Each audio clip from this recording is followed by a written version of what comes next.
To the Oneonta Outlaws. What's up, everybody? I'm Dan Shalom, joined alongside Nick Zuppi here on the Stallions pregame show, presented to you by Archtop Fiber. Archtop Fiber, hashtag FastAF. And Nick, before we talk about anything between the Stallions and Outlaws here tonight, Saugerties started its season off with a win a couple nights ago at Glens Falls. Yeah, huge 12-2 win. The Stallions really got out of the gates quick there. You saw the bats come alive, 12 runs, like I said. So those highlights are good for you. Dan, let's go. Let's take a look back at that game from a couple days ago. Stallions won every single game at Eastfield last season, and we're looking to do the same this time around. Early on, it would be all Stallions, a 0-0 game, but a hit into right field drives home two. Saugerties would score 4 runs in that top half of the second to take an early lead there at Eastfield, but then the Dragons would get going with 2 outs in the bottom of the third. Cody Meyer, a 2-run blast to left field to cut the lead in half. This one a tight one up in Glens Falls, but then we skip ahead a couple of innings and it's all Stallions. 8-2 at this point, really flooded with walks. Stallions had 10 base on balls on the day in that one. Travis Hobbin-Seifkin puts one through the hole here to make it 10-2. Saugerties would add a couple more later on due to some wild pitches. 12-2 at the end of the top of the 7th, and in the PGCBL, once you're up by 10 after 7, the game is over. Saugerties cruising to victory over Glens Falls, and they were supposed to take a trip up to Amsterdam yesterday, but that game postponed due to rain and will be rescheduled at a later date. Yeah, the Stallions and the Mohawks, great rivalry. They played 11 times last year, including the PGCBL championship. So I know, Dan, I know you and I were really looking forward to that matchup, but the rain, man, nothing you could do when it rains. Nothing you can do, but hey, it's nice and scenic out here tonight as we get ready for baseball here at Cantine Field. And transitioning to tonight's matchup, Stallions and Outlaws. This is a matchup that we really didn't see that much last season due to the rain. Stallions won all 3 of those, and they actually started their season at Damaski Field last year, earned a win in that one, and hope to do the same here tonight.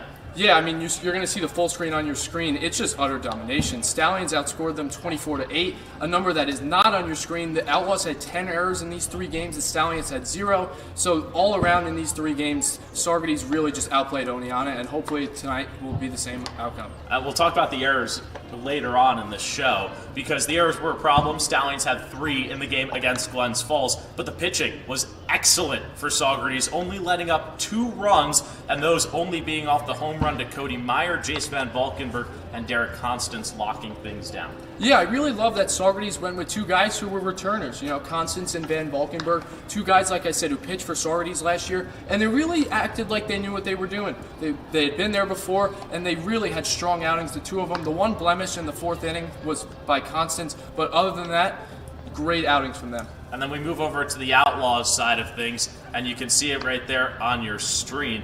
Evan Staroba will be the starter tonight for Oneonta. He pitched an inning against Amsterdam the other night and did let up an earned run, but they used a lot of pitchers the other night against the Mohawks, and it's going to be interesting to see if it's the same thing here tonight, Nick. Yeah, I wonder if all those guys are available. Like you said, 7 pitchers to get 8 innings. Not your ideal day in the bullpen, but it was pretty busy in the bullpen, like I said. So the Oneonta Outlaws really are going to look to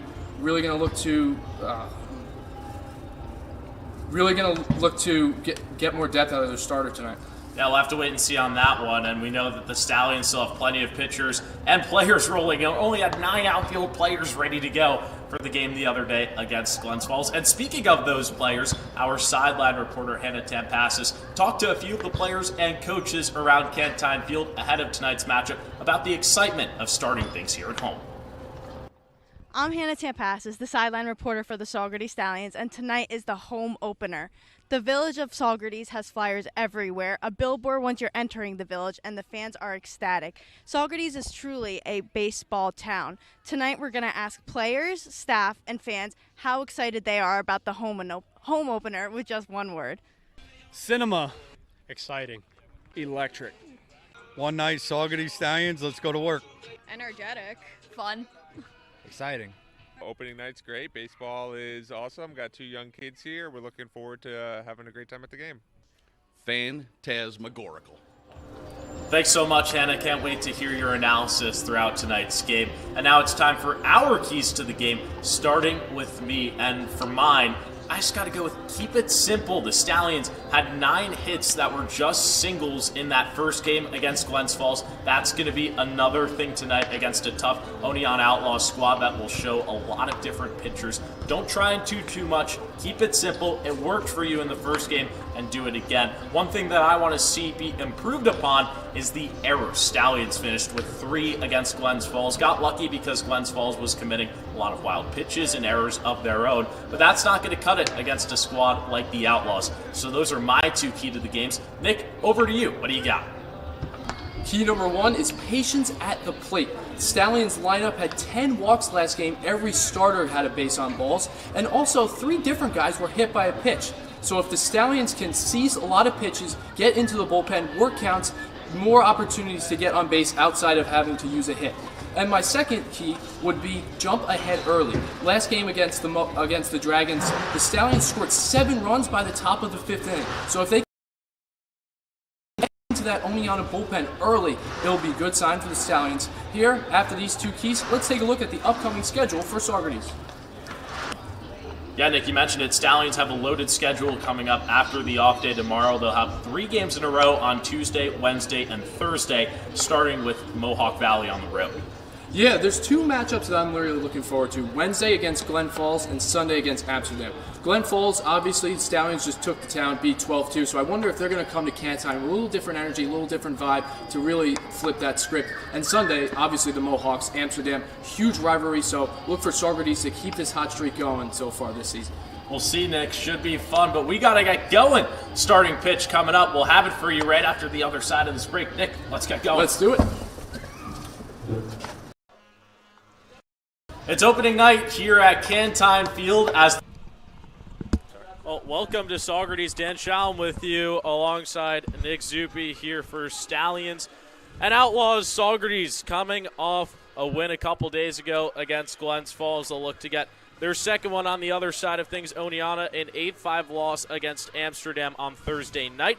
They're still searching for their first win of this season. Nick, should be a good game here between these 2 sides. Absolutely. For Saugerties, they have their ace, Steven Svensson, on the mound. He was named to the All-Big East first team this year. Svensson finished the year with a 2.15 ERA, so I'm going to look for him to have a big outing on the mound tonight. Svensson will be facing Kazuhara, the center fielder, to start things off here tonight. It's the home opener for the Stallions, a decent crowd here in attendance. Little League night at Cantine Field. Should be a fun one as we are just about ready to go here from Saugerties. Stallions jumped on Glens Falls early 4-0 in the second. Their pitching staff only led up 2 to the Dragons the other day. We'll search for that same dominance with Svensson on the mound here tonight. A Seton Hall guy, 1 of 4 on this team. Stallions started 3 outfield players from the Pirates the other day against the Glens Falls Dragons. Should be a fun one, just getting set here between the Stallions and Outlaws as we wait for our Little Leaguers on the left field line to exit the field, and then we will be good to go.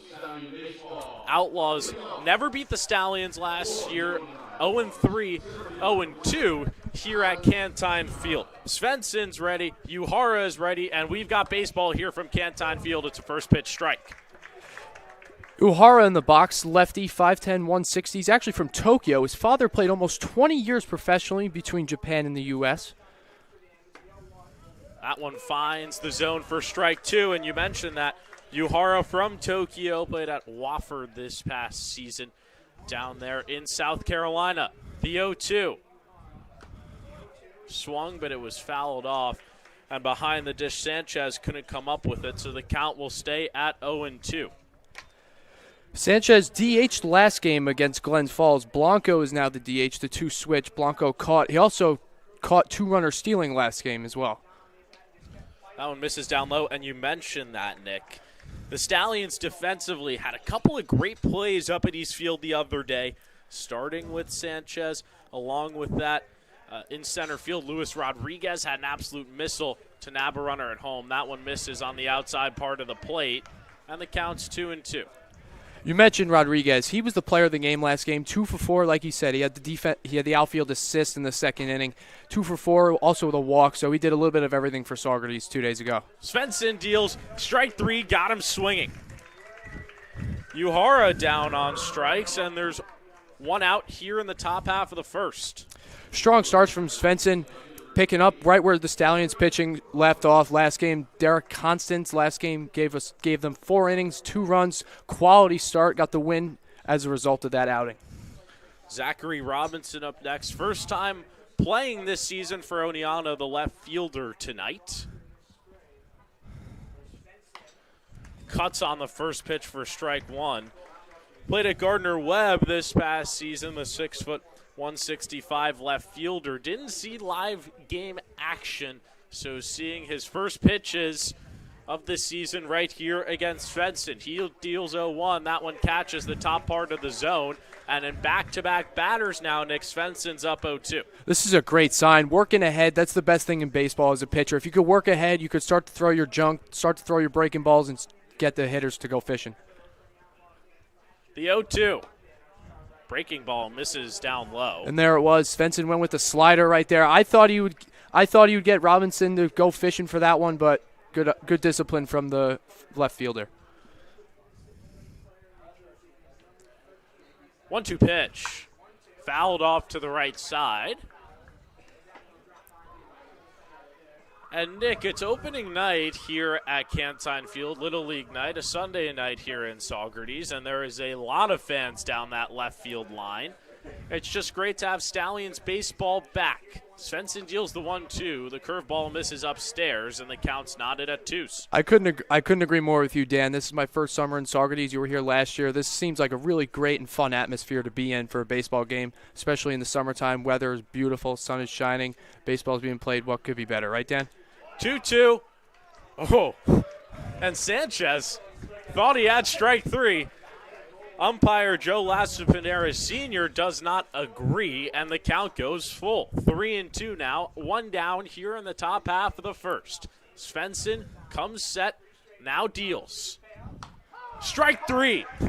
That time he got him. It's back-to-back Ks for Svensson to start this ball game, and there's 2 outs here in the first. But back-to-back times, Dan, he was ahead 0-2. He made the count full, and then he got him with strike 3 after the full count. So Svensson doing a great job of coming back after letting the hitters get back in the count.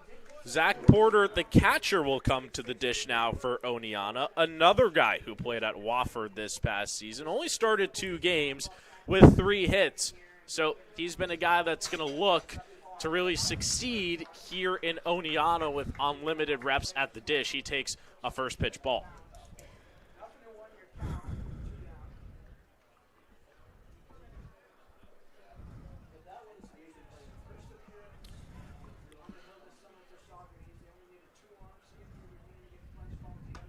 Breaking ball finds the zone. And now an 0-2 count as Svensson goes for 3 straight Ks here to start off this ball game. The 0-2 misses down low. That count goes to 1-2. Saugerties, an immaculate home team last year, 20-4 at Cantine Field. It was very rare to see them lose in this ballpark, only falling to Utica and Amsterdam. Svensson deals, misses at the top of the zone, and the count's 2-2. Nick, now 3 straight at-bats where the count started 0-2 and gone to at least 2-2. Yeah, 0-2. He seems to be going with the breaking ball, followed up by a high fastball, and there he goes, breaking ball, put in play. That one's put over to short. Croce has some struggle with it. He bobbles it. That one will go into left field. And now a base runner aboard on the error by Croce. That's been a problem for him. Croce had 2 errors in the bottom half of the 7th at Glens Falls the other day. On a more positive note, though, it is his birthday. The Chipotle College product, starting shortstop for the Stallions. So happy birthday to Mr. Croce. Indeed, Croce's birthday, and we'll look to change his fortunes when he comes to bat in the bottom half of the first, him batting in the 3-hole. At the dish for Oneonta, Connor Wading, the first baseman. Fouls that one off to the right side. Foul. Wading is one of many guys on this Oneonta squad that is from the Hudson Valley Community College, and all Wading did was hit last season. He posted a .337 batting average, 11 homers, and he had knocked in 50 to go along with it. The 0-1 catches the top of the zone. That's now 4 straight batters, where Svensson's been up 0-2. Only has 2 strikeouts to show for it. The E6 on Croce has Porter over at first. And if I'm waiting right here, I'm sitting slider low and away right here. He's done it 3 straight guys ahead of 0-2. That one smacked into center field. Rodriguez is under it for out number 3. A clean top half of the first for Svensson in his first inning as a Stallion. We head to the bottom of the first. 0-0 here from Cantine Field.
Bottom half of the first here in Saugerties. Dan Shalom with you alongside Nick Zuppi here in the Pack Hub broadcast booth. Getting ready here for some bottom half of the first action. And Nick, we talk about this Stallions offense. We'll run through the starters real quick. Luis Rodriguez, Justin Ford, Nick Croce. Then it's Travis Haben-Seifkin, Casey Comiskey, Jack Painter, Logan Sanchez, Gabe Cavazzoni, and Sam Blanco rounding things off. And now you wonder, Nick, where's the offense going to come from? It was a lot of walks against Glens Falls the other day, 10 in total. That most likely not going to be the case against Evan Staroba, the starter for Oneonta. I think it's coming from number 55, Justin Ford. Ford played for the Stallions last year in 2024. He's very familiar with Cantine Field, the backdrop, the whole atmosphere. He hit .355 and made the PGCBL first team, so I'm going to look for Ford to have a big game today. Luis Rodriguez going to lead things off. This is a guy that batted over 300 at Marist with the Red Foxes. And Rodriguez, in the transfer portal, had the second highest average on that squad this year. He'll take a first pitch ball. And you go back to last game, Rodriguez in his first one as a Stallion had a single to start things off. Ended up batting 2 for 4 with those 2 singles. Did come around to score once and scored a run. Rodriguez, after he got the single in the first inning, he was caught stealing despite having 15 successful steals for Marist this season. And that one, he just got caught up. Didn't get a great jump heading to second base, but he is a guy that is the most experienced on this Stallions lineup, if you want to go by season, and has the best stats overall. Saugerties looking for him to stay hot as he rocks one into the left center field gap. No one's going to. Uhara. What a grab by him, Nick. You didn't even think he was going to get there for a second, and out of nowhere, there's one down. Big start for the defense right there. O'Hara had a nice jump on it. Looked like it was going to be a triple in the gap with Rodriguez's speed, but the Japanese center fielder ran it down and made a nice grab. With one down here in the first, Justin Ford will come to the dish. Ford loved this ballpark last season, so much so he batted over .375 with the Stallions and was named to the PGCBL first team at the end of the season. Definitely a guy that Saugerties is happy to have back here in 2025. 1-0 count. That one's fouled back. 1-1 to Ford. And you can see him right there. He wants that one back. That was a fastball right down the pipe. Oh, yeah.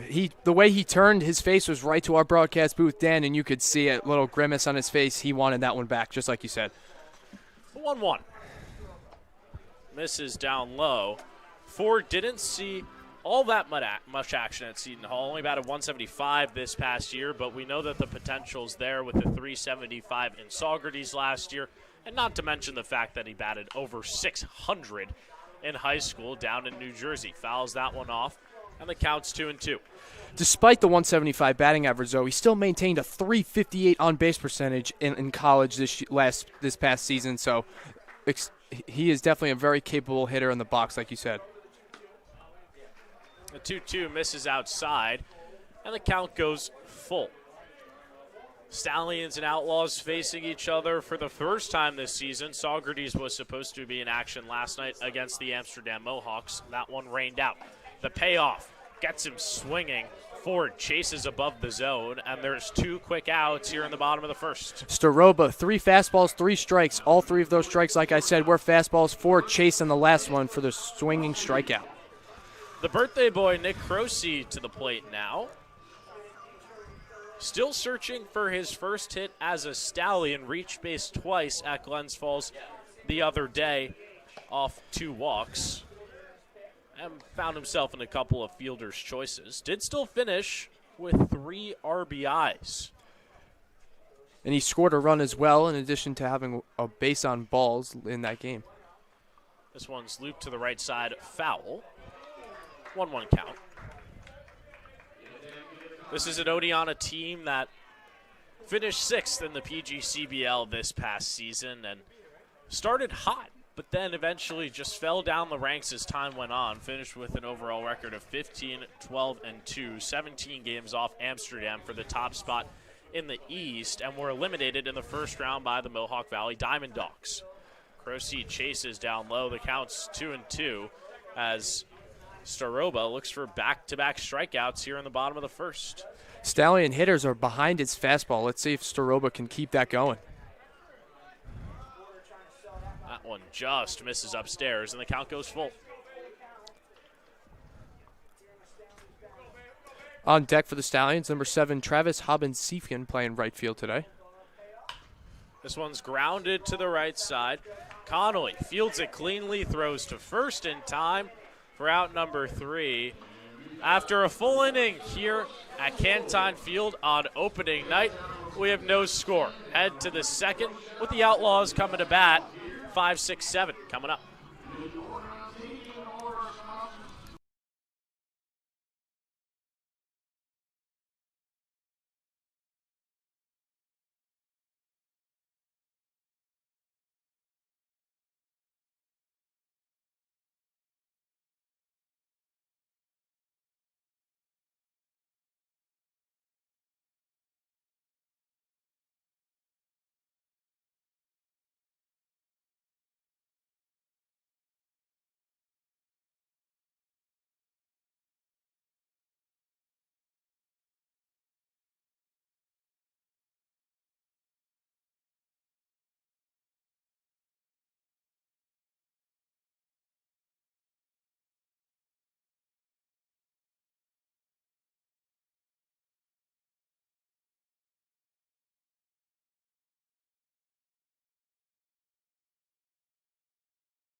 Back here in the top half of the second from Cantine Field, Stallions and Outlaws. Nothing on the board after 1.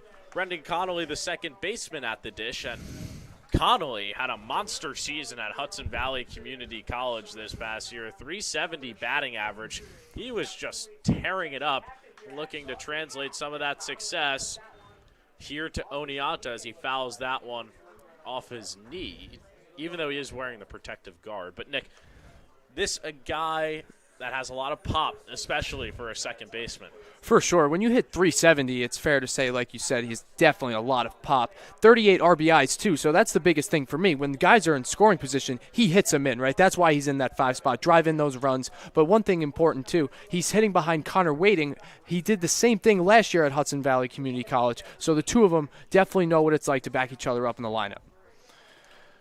Wading was the final out of the top half of the first, flew out to Rodriguez in center field.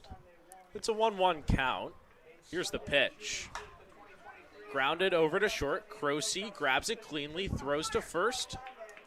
That's in time for out number 1. Yeah, Croce got to that ball a little slowly right there. Connolly, great speed to get down the line. And Croce making up for that error in the top half of the first. Dane Richards, the right fielder, to the dish now. Sophomore out of Macomb. Outlaws still searching for their first hit of this ball game. That one misses outside for ball 1. Svensson, another guy, though. He had a great season this past year in college. 292 batting average, 3 homers, and hit in 26 guys as well. So the Outlaws just misses down low. A 2-0 count. We saw Svensson work efficiently in that top half of the first. Had an 0-2 count on every batter that he faced. Gets the sign. Now deals, misses inside. And the Stallions rocked with a hometown crew against the Glens Falls Dragons a couple of days ago. Derek Constance and Jace Van Valkenburg, both 2 pitchers that played for this team last year, as Richards works himself the walk. But those 2 guys combined, Nick, 7 innings, only 2 earned. It was a clean performance from them. No doubt about it. Van Valkenburg, though, was, for me, the star of the night. He came in, shut the door, gave the Glens Falls Dragons no chance of coming back when the Stallions had the early lead in that one. Braden Ferris, the DH, his first plate appearance for the squad. He'll take a first pitch strike. Ferris, a big guy, 6'4", 215, out of Condor, New York. Did not play this past season, had the gap year, but is now seeing live action for this Outlaws squad, and he was behind that one. Svensson with a chance here to grab his 3rd strikeout of the night. It seems like he's on so far, right? This is the 5th batter that he's already been ahead 0-2, so Svensson really is working it well on the mound right now. Working efficiently. 0-2 runner at first, 1 out here in the top half of the second. Svensson deals, runner goes. Richards is there very late, and Sanchez has got him. It's a strike him out, throw him out, double play to end this inning, and the Stallions put up another 0. The defense has been excellent so far to start off this 2025 PGCBL season. They got 4, 5, 6 coming to bat in the bottom half of the second. We'll be right back.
Back here at Canton Field, Dan Shalom with you alongside Nick Zuppi in the Pat Cub broadcast booth.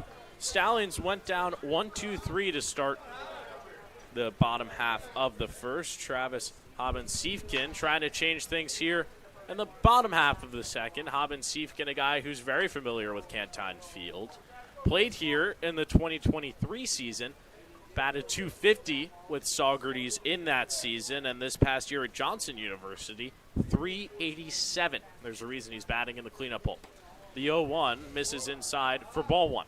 You mentioned there is a reason. He drives in runs, too. Last game, 1 for 4, but he had 2 RBIs to go along with it. So Haben-Siefken is going to be one of the big run producers for the Stallions this summer. He's also a big guy, standing at 6'4". A lot of power in that bat.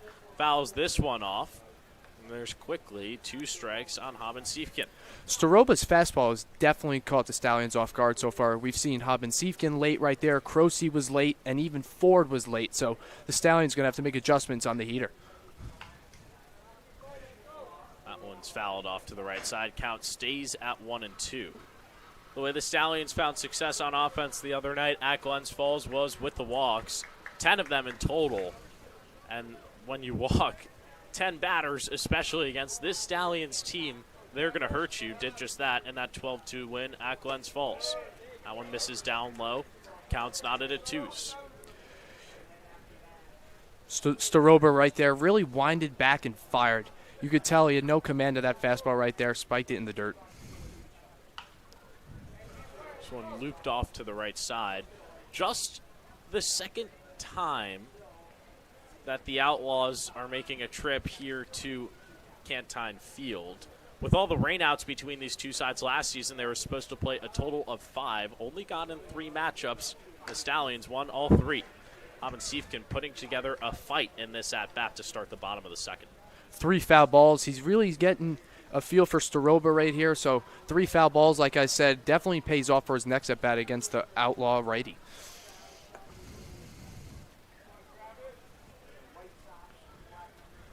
Staroba deals.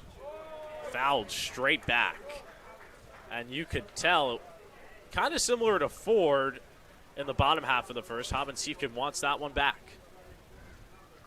Again, though, Staroba going with the high heat upstairs. The Stallions just a little bit behind it.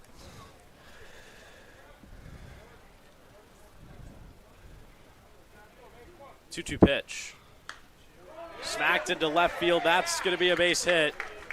Haben-Siefken did it at Glens Falls a couple days ago, has a base knock here tonight, and the Stallions have their first base runner of the ball game. Haben-Siefken won that battle, didn't he? 4 foul balls, 2-2 was the count. At least 10 pitches in that at-bat. Great at-bat right there from Haben-Siefken. Haben-Siefken had an RBI single at Glens Falls. Back-to-back games with a hit for him. Casey Comiskey to the dish now, the third baseman.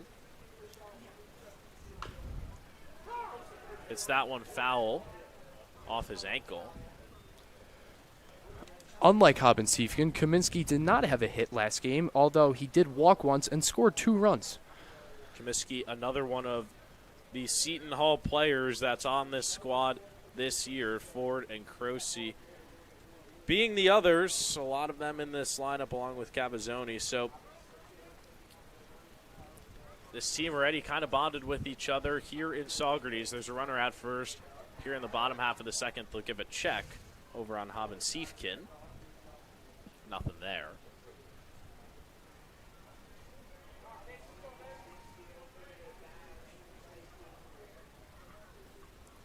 Haben-Siefken, a speedy threat, has stolen 34 bases in total. So you got to watch him over there. Even though he's a tall guy, does like to make some motion over at first base. And talking to head coach Colin Martin and others on this team, they're going to be aggressive in the way they play this season. If a guy is speedy, they will send him at a point. That one misses upstairs. It's a 2-1 count. To combat the Stallions' speed, Staroba is already mixing up ways he gets to the plate. You saw a slide step the previous pitch. That one a little bit of a higher leg kick. So Staroba doing everything he can to keep the Stallions' running game in effect. And that's what it's all about when you're on the mound as a pitcher. Got to mix up those looks. 1/1000th, 4/1000th, making sure that you're cycling through so that Haben-Siefken over there at first can't read you. It's a 3-1 count, hitter's count here for Comiskey. The pitch. He does go around, and the count goes full. 3-2, nobody out.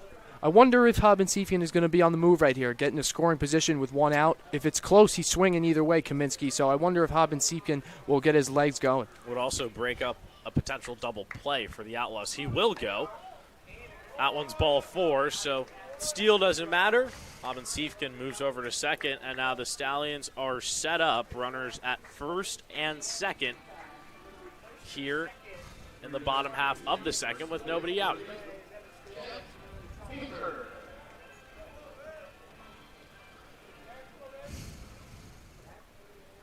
Jack Painter, the first baseman to the dish. Painter played the other day at Glens Falls.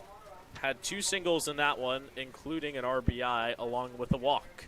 Prime opportunity to get another one of those right here, right now. Junior year of high school, 33 RBIs. Did not play this past season at Wofford. So he knows some of the guys on that Oneonta side as well. Runners at first and second. The 1-0 misses down low, and that gets away from Porter behind the dish. And both runners will move up 90 feet.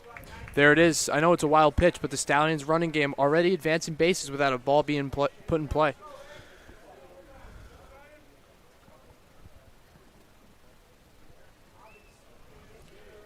A prime opportunity for Painter to get the Stallions their first runs here at home in 2025.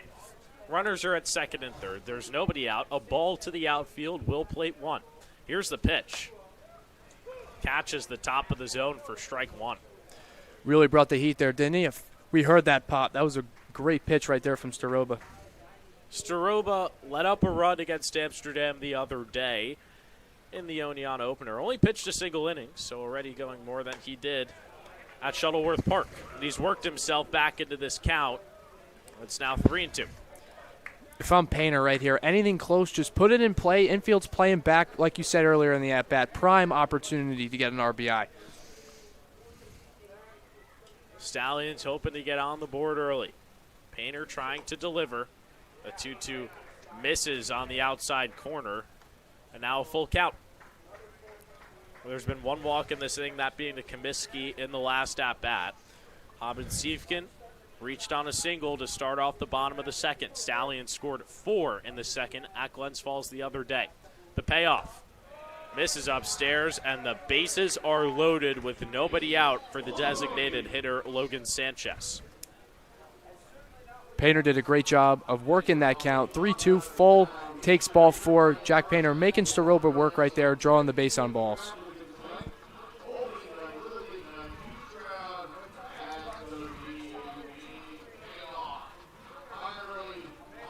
We see a mound visit right now for the Outlaws, just trying to compose themselves a little bit, trying to get Staroba a break, a breather here before he has to face Sanchez with the bases loaded.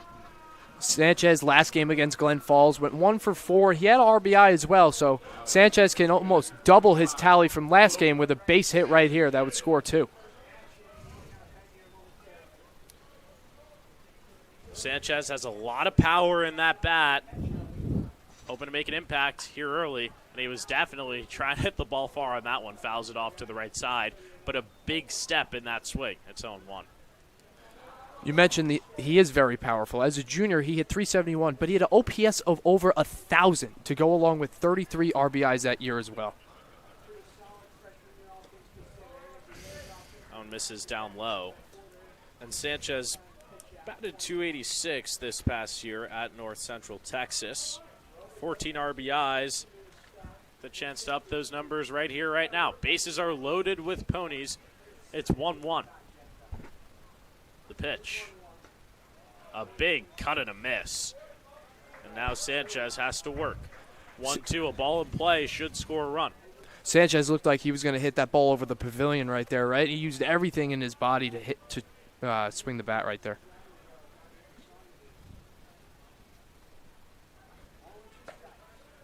Staroba misses down low.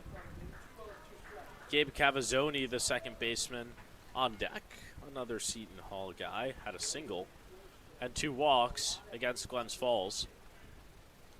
Staroba being tested here early in the bottom half of the second. Comes set, now deals. Misses down low. Porter with the block. He did let one get by him, although it wouldn't have mattered with the walk issued to Painter. That's been the struggle for Staroba here in the bottom half of the second. The walks, back-to-back walks to Painter and Comiskey after Haben Siefkin had a single to start the inning. It's a full count. Runners will come home with a walk. This one's lined over to the shortstop. Nice play by Carrera, and he stops anything from coming home. That is a massive defensive play right there from Carrera. Matthew Carrera, more like Air Carrera right there. Jumped, caught it, kept the Stallions off the scoreboard.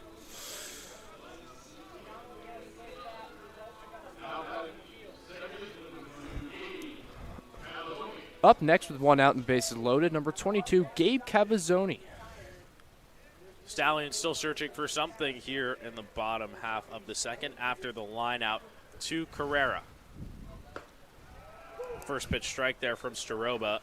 Cavazzoni did not have an RBI the other day up at Glens Falls, but a chance to change that right here.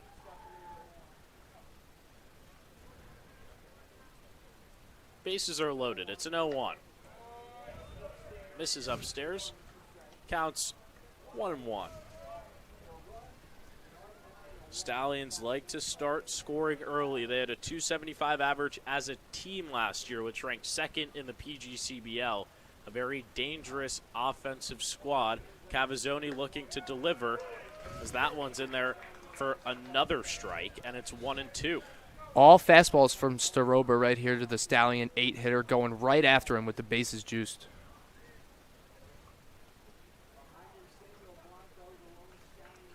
Corners are in double play defense here for Oneonta. Strike 3 called at the bottom of the zone, and now Staroba is just 1 out away from getting out of this bases loaded jam. You mentioned it. What looked like it was going to be a crooked number for Saugerties might end up being a 0 on the scoreboard, if not for the number 9 hitter, Sam Blanco, the DH today. Sam Blanco had a nice night the other night at Glens Falls. He takes a strike right there. 1 for 3. Did come around to score twice. It'd be very disappointing for the Stallions for them to come all of this way and not score a run in this bottom half of the second. Cuts and misses on that one, and Blanco is quickly down 0-2. He looked fooled on that one, didn't he? The high fastball chased it way out of the zone. You saw the grimace on his face as well. Staroba, 1 strike away from getting out of a bases loaded, nobody out jam, and he hits him. Run will come home, and just as Staroba was 1 strike away, he plunks Blanco, and the Stallions are up 1-0. Pretty unfortunate right there for the Oneonta right-hander, right? Looked like he was going to get out of it. 2-2, just plunks Blanco in the back. Top of the order for the Stallions, Rodriguez to the dish. Had a hit stolen from him in the bottom half of the first. Smacked one out to center field. Uhara made a great running grabs. This one's lined over to second. Connolly's got it for out number 3. Saugerties started this bottom half of the second with the bases loaded, but end up with just 1 run on the board. We head to the third. Saugerties leading by 1.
Top of the third here in Saugerties. Stallions leading 1-0 after an RBI hit by pitch from Sam Blanco. In the bottom half of the second, Thomas Woodridge at the dish for the first time tonight, the third baseman. Another Wofford guy, and we talk about how many that there are on the Stallions. A lot on Oneonta's side as well. 1-0 count.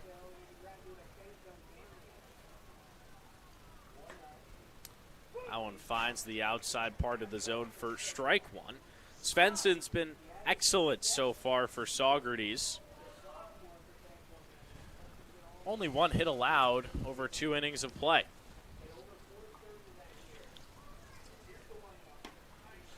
Caught him with a sweeper swinging. A 1-2 count. Again, Svensson working ahead right here. 1-2, prime opportunity for his third strikeout of the game. Ended last inning with a K on Braden Ferris, looking to start the top of the third the same way, and he will.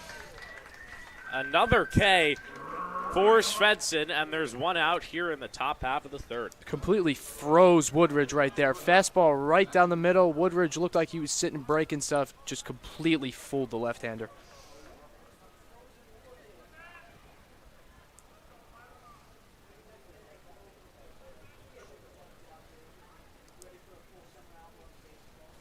Matt Carrera at the dish.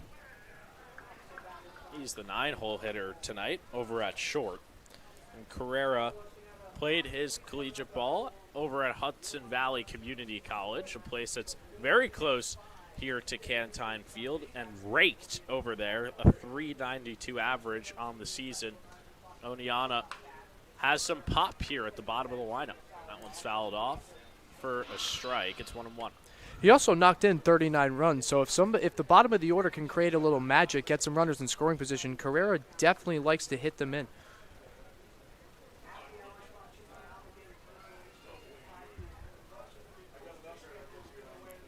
Svensson's 1-1 is low. 2-1 now on Carrera.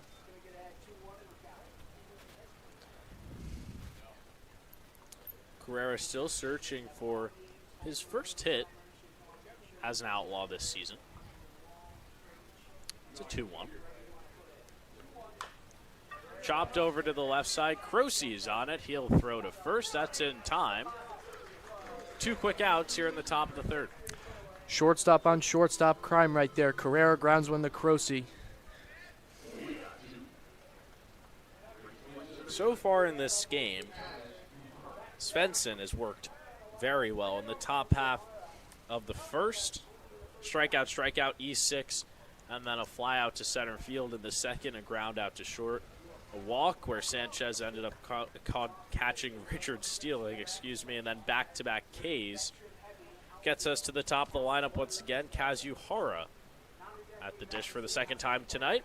He was Svensson's first strikeout of the evening. Went down swinging.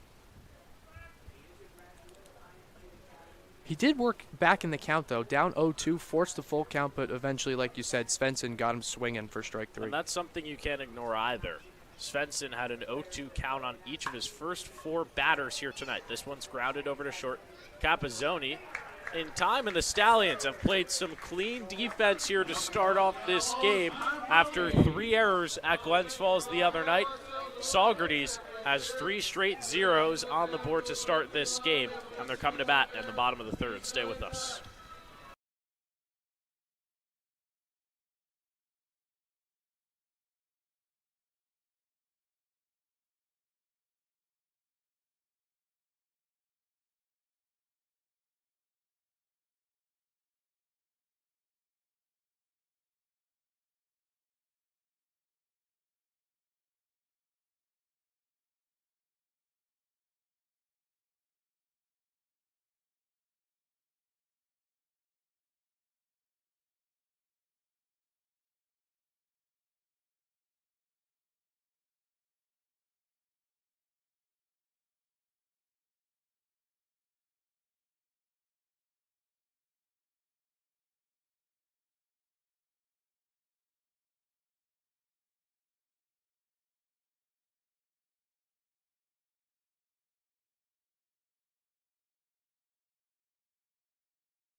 Welcome back to Saugerties Stallions, leading Oneonta 1-0 Little League night here at Cantine Field. And our sideline reporter, Hannah Tampassis, has one of our kids here celebrating. Hannah, what do you got? All right, Sebastian, how old are you? 8. And how excited you are for the Stallion season on a scale of 1 to 10? 10. Awesome. And do you have a favorite MLB player? Aaron Judge. Thank you so much. The camera's right up there. Wait to the camera. Hannah, thanks so much. Great that we're celebrating everyone here on Little League night, and there'll be a lot more promotions throughout the entire season at Cantine Field. But always nice when the youngsters can get involved. Justin Ford at the dish to start off things here in the bottom half of the third. The Stallions leading 1-0.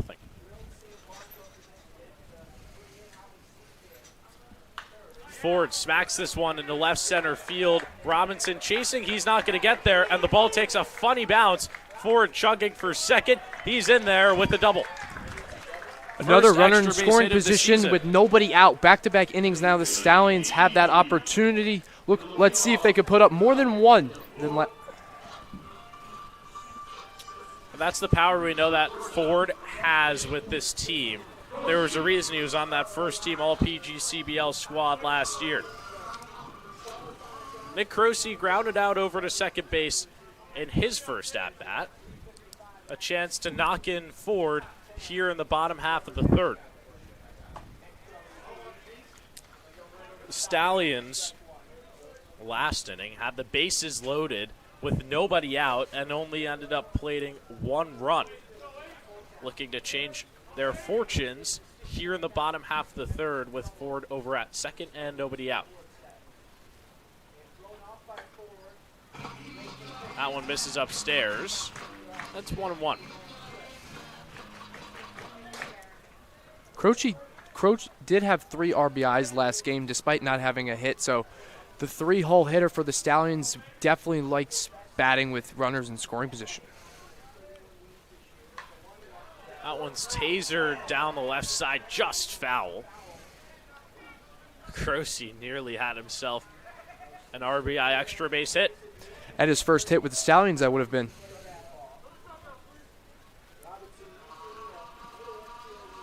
Did have 3 RBIs last game, but those all came via fielders' choices or walks.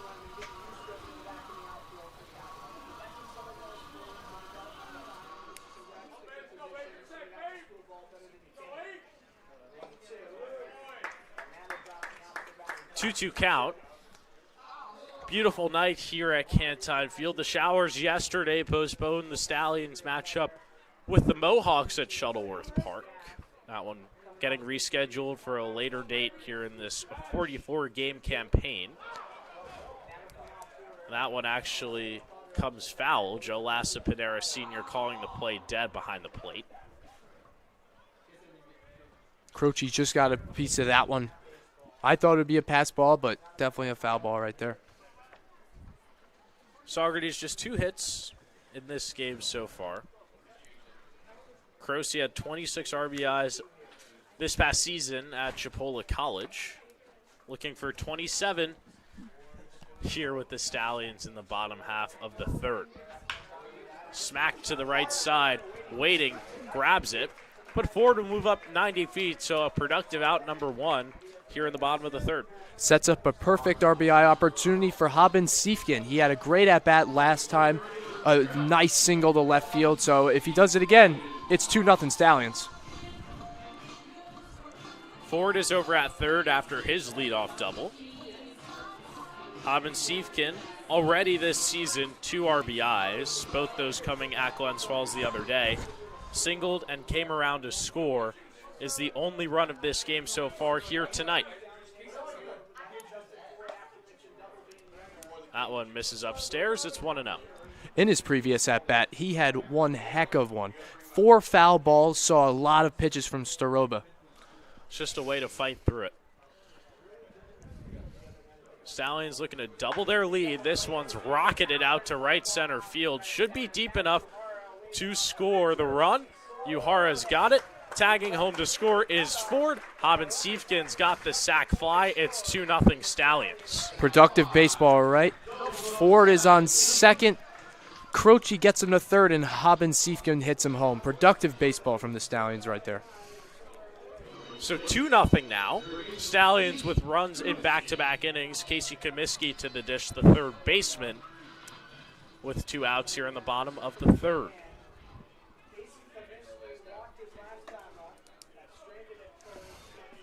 That one too high. It's 1-0. Comiskey was the first of back-to-back walks last inning, or 2 innings ago, excuse me. This one over to third. Woodridge throws over to first in time. Productive inning for Saugerties, though. They plate 1 off the Haben-Siefken sac fly. Ponies carry a 2-0 advantage into the fourth. Nick Zuppi will have you on play-by-play when we come back here on the Stallions YouTube network.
Welcome back to Cantine Field for the top of the fourth inning. I'm Nick Zuppi alongside Dan Shalom. 2-0 Stallions after Travis Haben-Siefken's sac fly scored Justin Ford in the bottom of the third.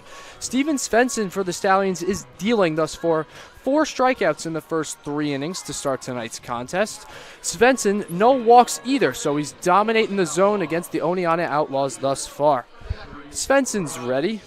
2-3-4 for the Outlaws. Robinson, Porter, and Waiting. Robinson in the box, the right-hander, playing left field today.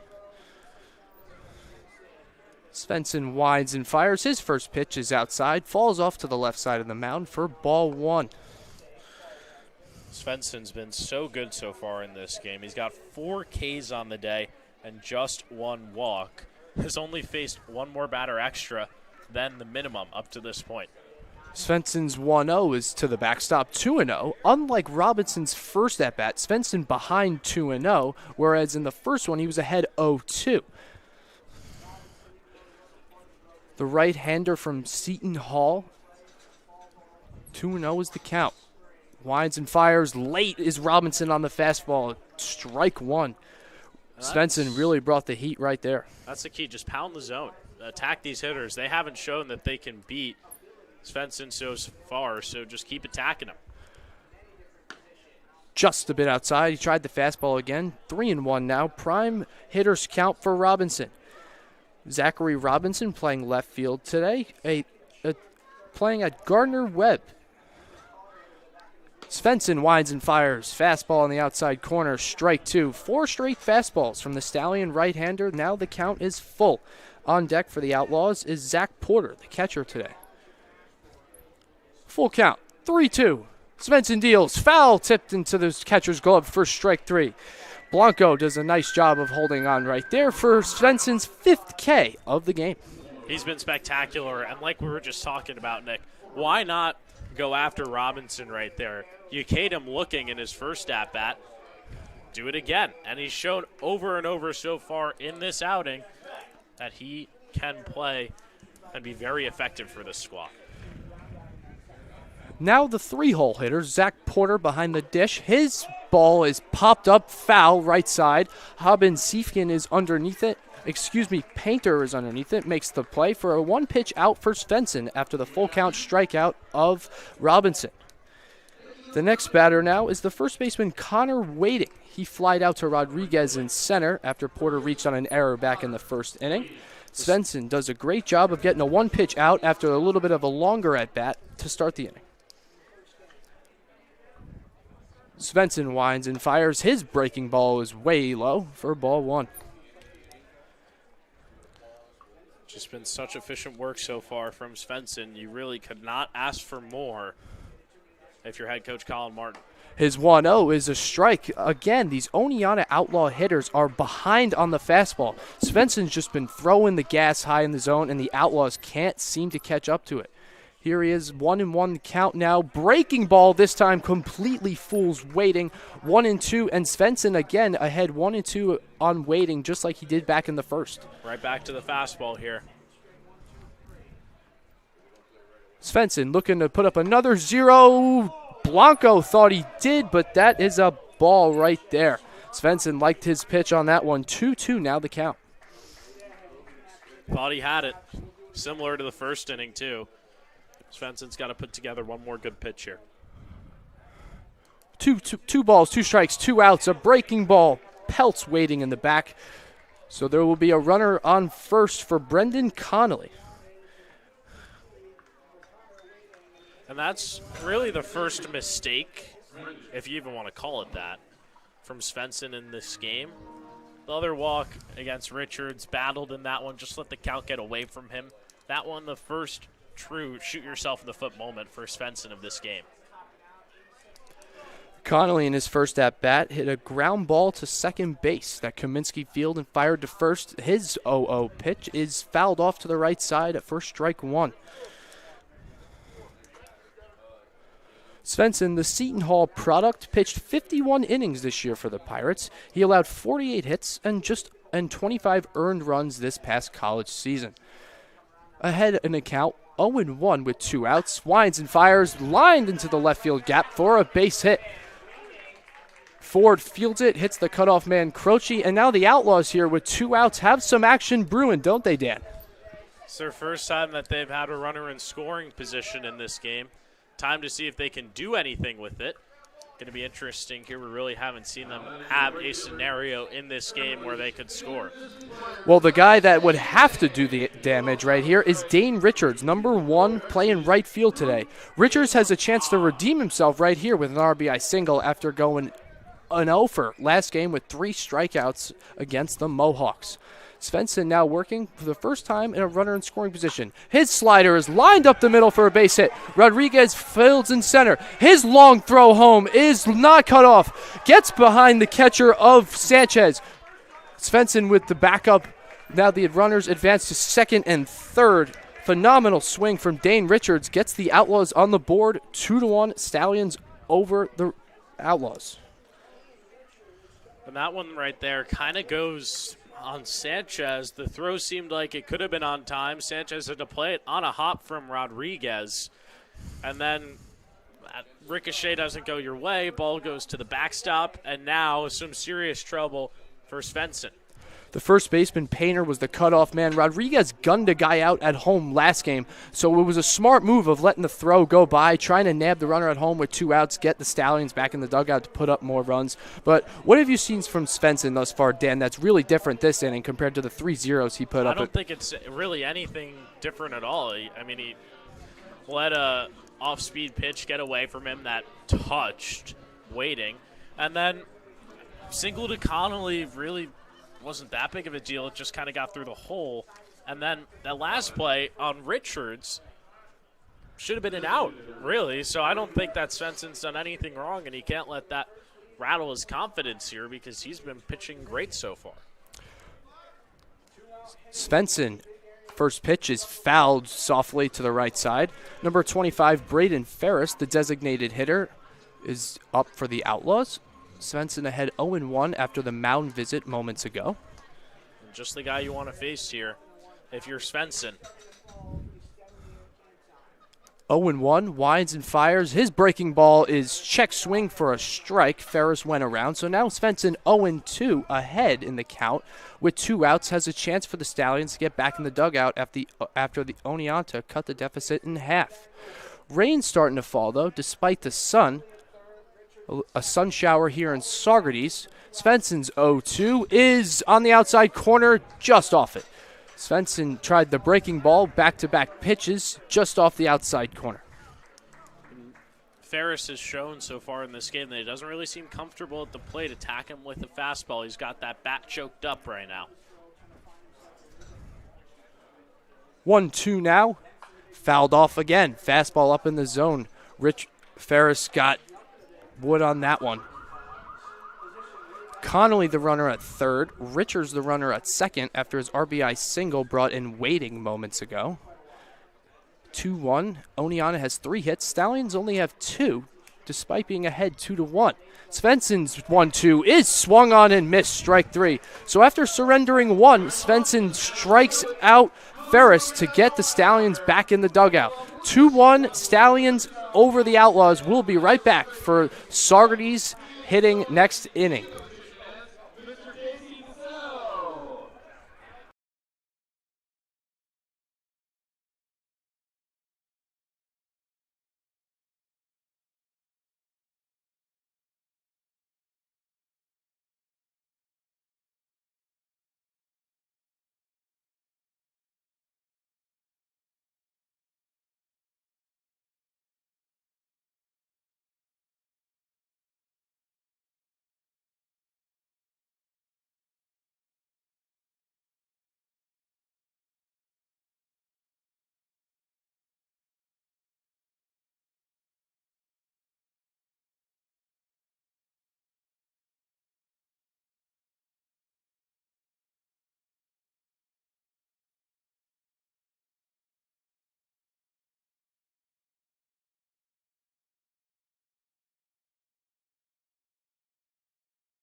Welcome back, folks. I'm Nick Zuppi alongside Dan Shalom for the bottom of the 4th inning in Saugerties.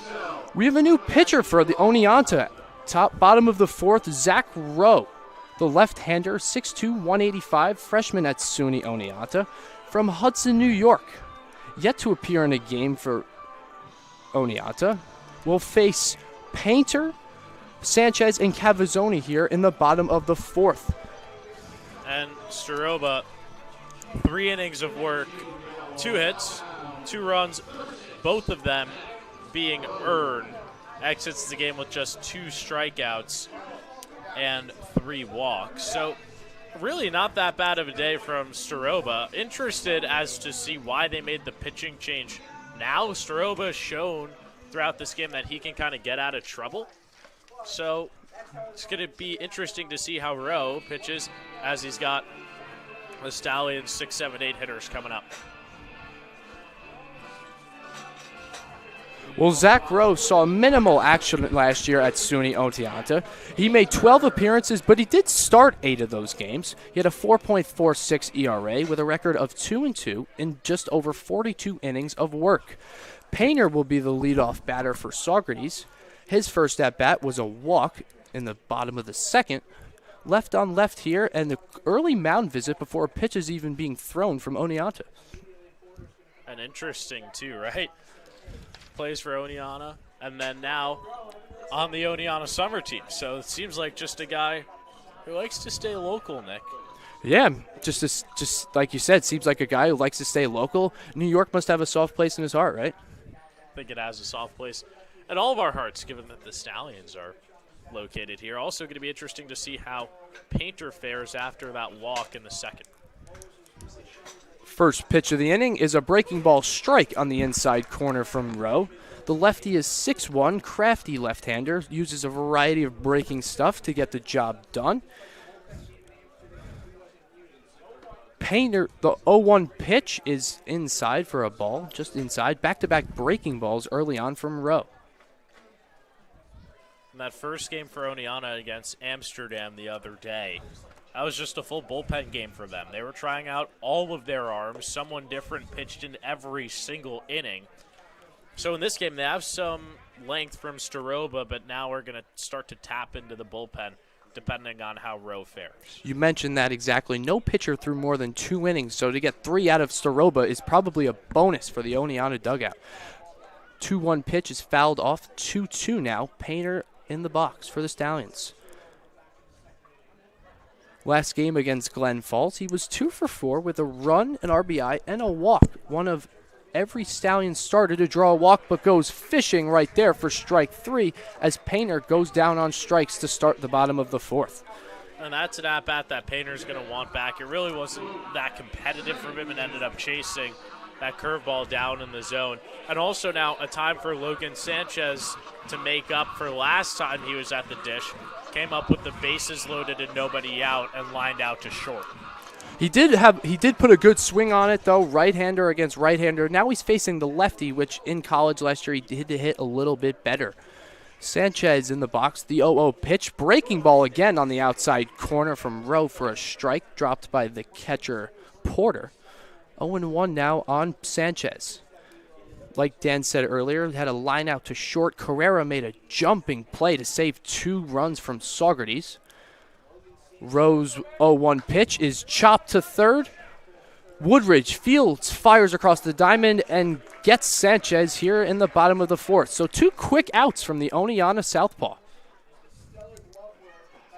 And that's also something interesting, Nick. In the other game against Glens Falls the other day, Saugerties only faced righties. They didn't face a lefty, and Rowe being the first southpaw that they've got this year.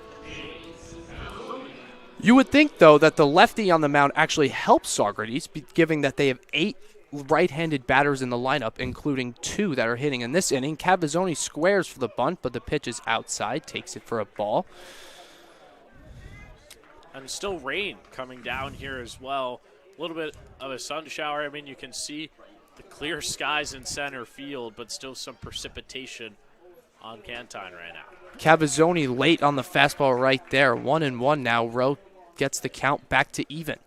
Cavazzoni, though, does have a 1,000 batting average for the Stallions. He went 1 for 1 last game with a walk. Did score a run as well. The Seton Hall product waiting for the pitch. And it is a low fastball for a strike. After breaking balls to Sanchez, Rowe goes all fastballs right here to Cavazzoni to get ahead 1-2, 2 outs. After cutting the deficit in half in the top of the inning, Rowe can get the Outlaws to the dugout, keeping it the same. Cavazzoni's foul ball is to the right side, right over the bleachers in Cantine to stay alive in the count.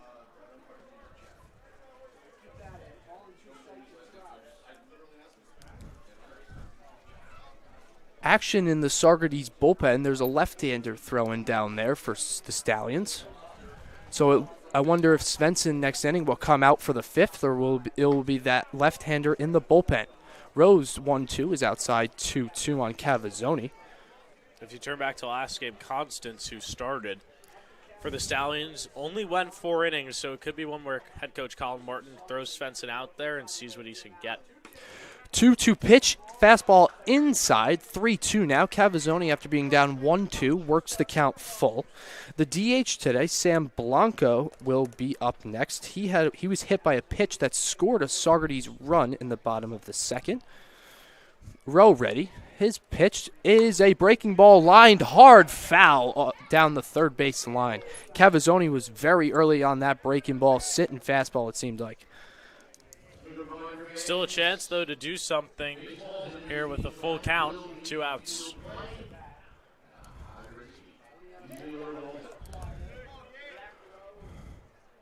Full count again. Here's Rowe. Winds and fires way over the head of the catcher Porter for a walk.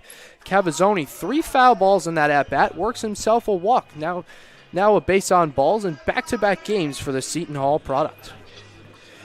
Up next will be the DH, number 15, Sam Blanco. Blanco last game was the catcher for Saugerties. Defensively, he caught 2 runners stealing in addition to scoring 2 runs and having a hit in that game. Cavazzoni takes his lead from first. Rowe will now be out of the stretch with Cavazzoni on base. His breaking ball in the outside corner is a strike. That's something we've seen a lot so far. Rowe using the breaking ball to get ahead in the count. He likes to go with that and then just got too ambitious with that fastball against Cavazzoni and skied it. 0-1 slide step. Cavazzoni runs, put in play, but off of Blanco's leg. 0-2 now after the walk to Cavazzoni. Rowe went with the slide step, thinking Cavazzoni was running. He was running, so If the ball was not fouled off, I wonder if Cavazzoni was going to be gunned down at second by Porter. I think he would have been safe. He went 5 for 5 this past season at Seton Hall stolen base-wise, so he is a speed threat. 0-2 now, 2 outs. Full leg kick, Blanco's foul ball right back to the backstop, staying alive. Stallions looking for more from the bottom of this lineup. Today, 0 for 3 combined. So need something. A couple of walks in there, but want to see some contact. You mentioned walks. Every Saugerties player walked last game. Cavazzoni running again, put in play foul, popped up along the first base side. Waiting makes the play to retire Saugerties in the bottom of the 4th. Stallions don't answer Oneonta's run in the top half. Top of the 5th now when we come back at Canton.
Welcome back to Canton Field. I'm Nick Zuppi alongside Dan Shalom for the top of the 5th inning. 2-1, Stallions ahead of the Outlaws. Pitching change for Saugerties. Left-hander Andrew Speranza, number 35, 5'10", 175. He was just completed his sophomore year at Marist, but more importantly, back-to-back summers playing in Saugerties for Speranza. Last year, he was 1-0 with a 1.26 ERA in more than 21 innings of work. He will start against the bottom of the order, the number 8 hitter, Thomas Woodridge, with the number 9 hitter, Matthew Carrera, to follow. Speranza's first pitch is a strike and 0-1 to start the inning. And it's interesting seeing him on the mound this year, Nick. Last year, he had the full beard. This time around is just rocking with the mustache. Speranza winds and fires. Woodridge goes fishing in the dirt, fouls it off. 0-2 now. Speranza working ahead just out of the bullpen. And Speranza is a guy that's just going to straight up attack you. He does not care who is at the dish, and he showed it all of last year with the Stallions. He is going to be a force to be reckoned with. He will attack hitters, but he'll do it against multiple hitters. Last year, 8 of his 9 total outings was more than 2 innings of work for the left-hander from Marist. Speranza is one of 2 Red Foxes on this team. Center fielder Luis Rodriguez, number 28, is the other. Woodridge, after fouling the ball off right into the Stallions' dugout, down 0-2.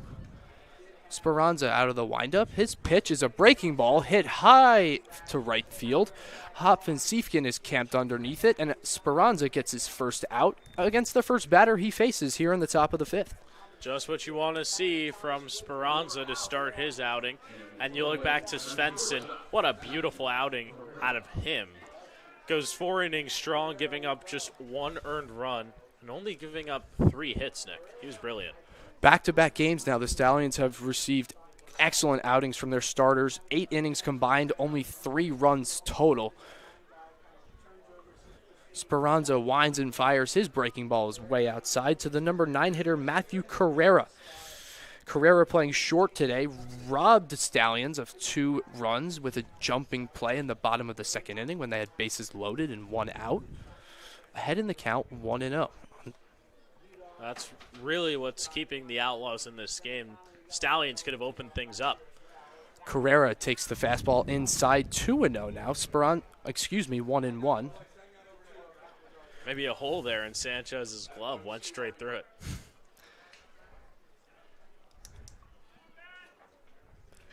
Speranza ready. Out of the windup once more. Winds and fires. His fastball is again inside. Carrera having to jump out of the way on back-to-back pitches. 2-1 on the number 9 hitter.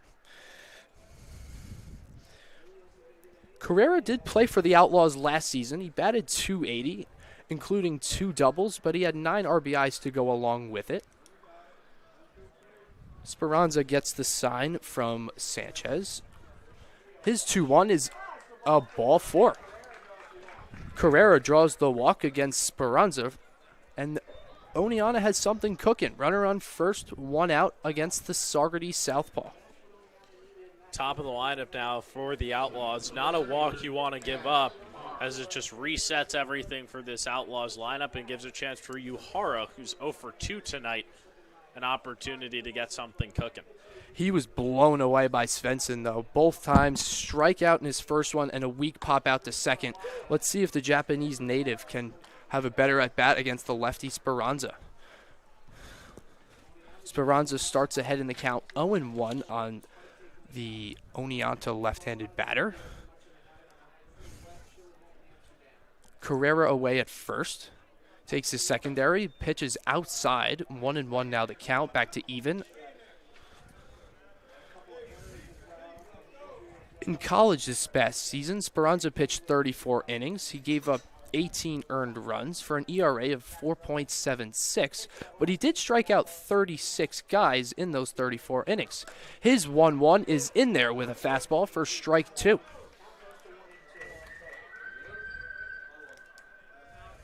Speranza, after the 1-out walk to Carrera, is ahead 1-2 in the count with 1 out in the top of the 5th. Double plays in order here as well.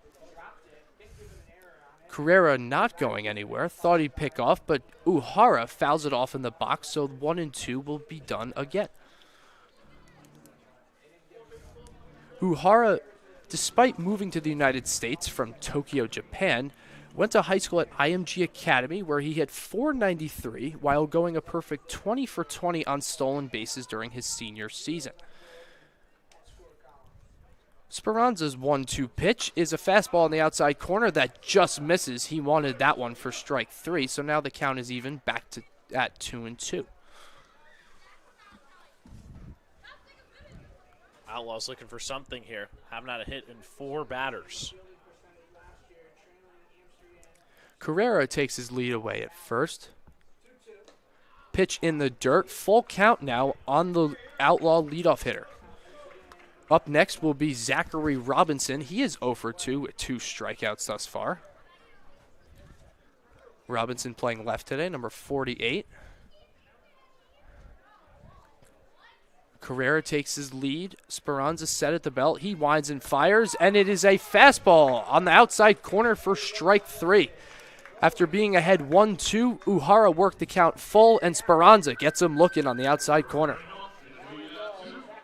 Second K of the night for Uhara right there. Went down swinging in the top half of the first, goes down looking here in the 5th.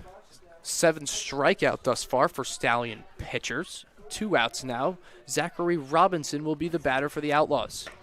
First pitch is low, fastball taken for a ball. 1-0 the count. Robinson 0 for 2. 2 of those 7 strikeouts are because of him.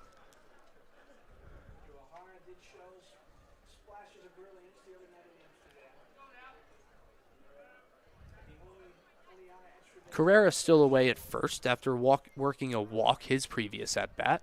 Speranza ready. His 1-0 pitch is just low. He wanted that one for a strike. Sanchez thought it was also, but just low. 2-0 now on the Outlaws.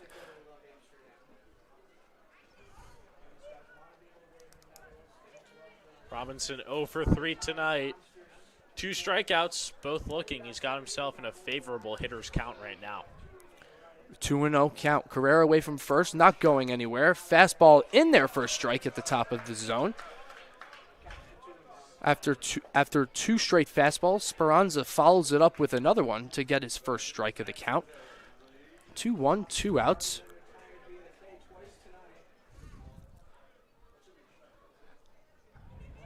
Carrera running at first, put in play deep over to right field. Siefkin does not catch it. Bounce up against the wall, picks it up, fires it into the cutoff man. Croce cuts it off. A stand-up double for Zachary Robinson. Shoots the bow and arrow back into the dugout. Now, all of a sudden, Oneonta is in business here with 2 outs. Their number 3 hitter, Zach Porter, coming up to the dish with 2 runners in scoring position.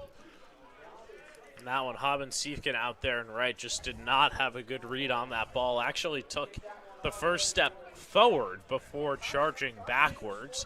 The good news here for Speranza, there's only 2 men on, and there's 2 out in the inning. He just needs to focus on Porter right now at home.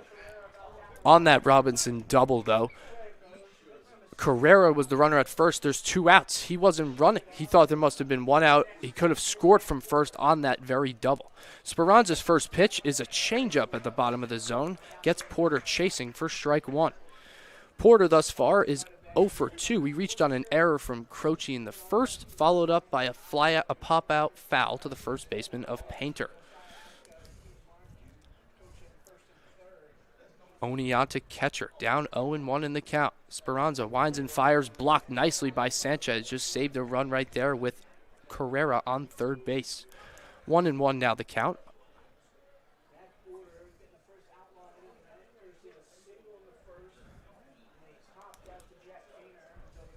Speranza, after getting 2 quick outs, having to work hard against Porter.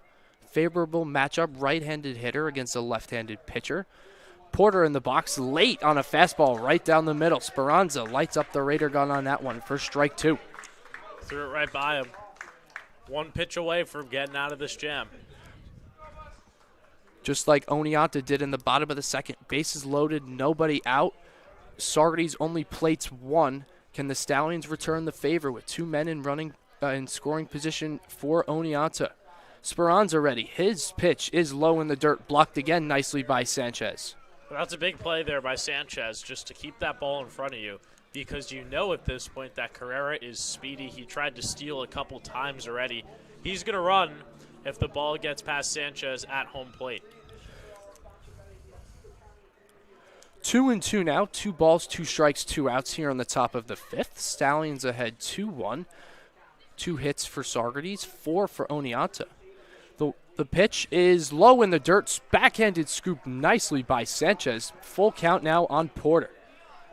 1 pitch. Speranza was up in this count early. Now Porter's worked all the way back. A walk isn't the worst thing in this situation with first base open, but obviously want to get out of this jam now. Saugerties faithful making some noise in the background, cheering on Speranza to get out of this inning unscathed. He's ready, set at the belt. Winds and fires. Low for ball 4. So Porter draws the walk, and that will load the bases for Connor Wading. Wading scored the only run for Oneonta back in the 3rd inning of this one. But like I was saying, Nick, that's not necessarily a big deal. That walk doesn't change anything. If anything, it makes things easier for Speranza and the rest of this defense. Now you can go to any base with a ball on the ground. But Wading is no easy challenge in the box. He hit .337 last year at Hudson Valley Community College and drove in 50 runs. So there's 2 more in play for him right there. First pitch is high, up and away for ball 1. Stallions have not trailed so far in this campaign. Looking to avoid that here in the top of the 5th. 1-0 count. Speranza fires, and waiting is late on the fastball on the outside corner. Count back at even at 1-1. Speranza went to the gas after the first pitch breaking ball to get back in the count. Bases loaded. Carrera at third. Robinson at second. Porter at first. Carrera reached by walk. Robinson had the big double. Speranza is in. The pitch is in there for strike 2. 1-2 now on waiting. Back-to-back batters. You see Esperanza getting ahead 1-2. Will the fortune be different this time, Dan? Just got to wait and see. There's been a lot of 2-strike counts so far. Needs to deliver one good pitch. Put everything behind it. Get him with the heater. 1-2. 2 outs. Bases loaded. Speranza winds and fires, and there it is. The heater. He must have listened to you, Dan. He did. He got him with the fastball. Strike 3. Scoreless inning for Speranza despite loading the bases. Stallions coming to bat in the bottom of the 5th with the top of their lineup, Rodriguez, Ford, and Croce when we come back from Canton.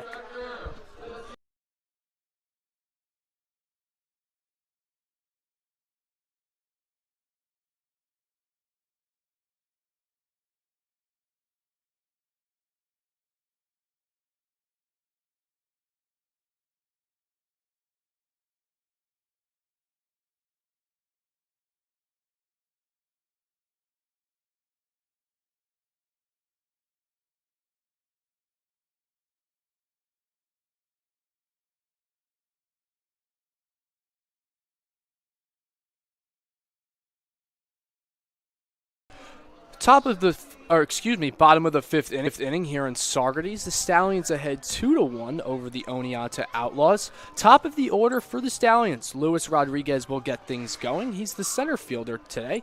0 for 2 thus far. Flied out to center field in the first. A beautiful play by the center fielder, Uhara, robbed him of what would have been a triple.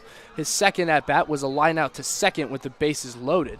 But Rodriguez last game was 2 for 4, including a walk. So a very capable hitter in the box for Saugerties.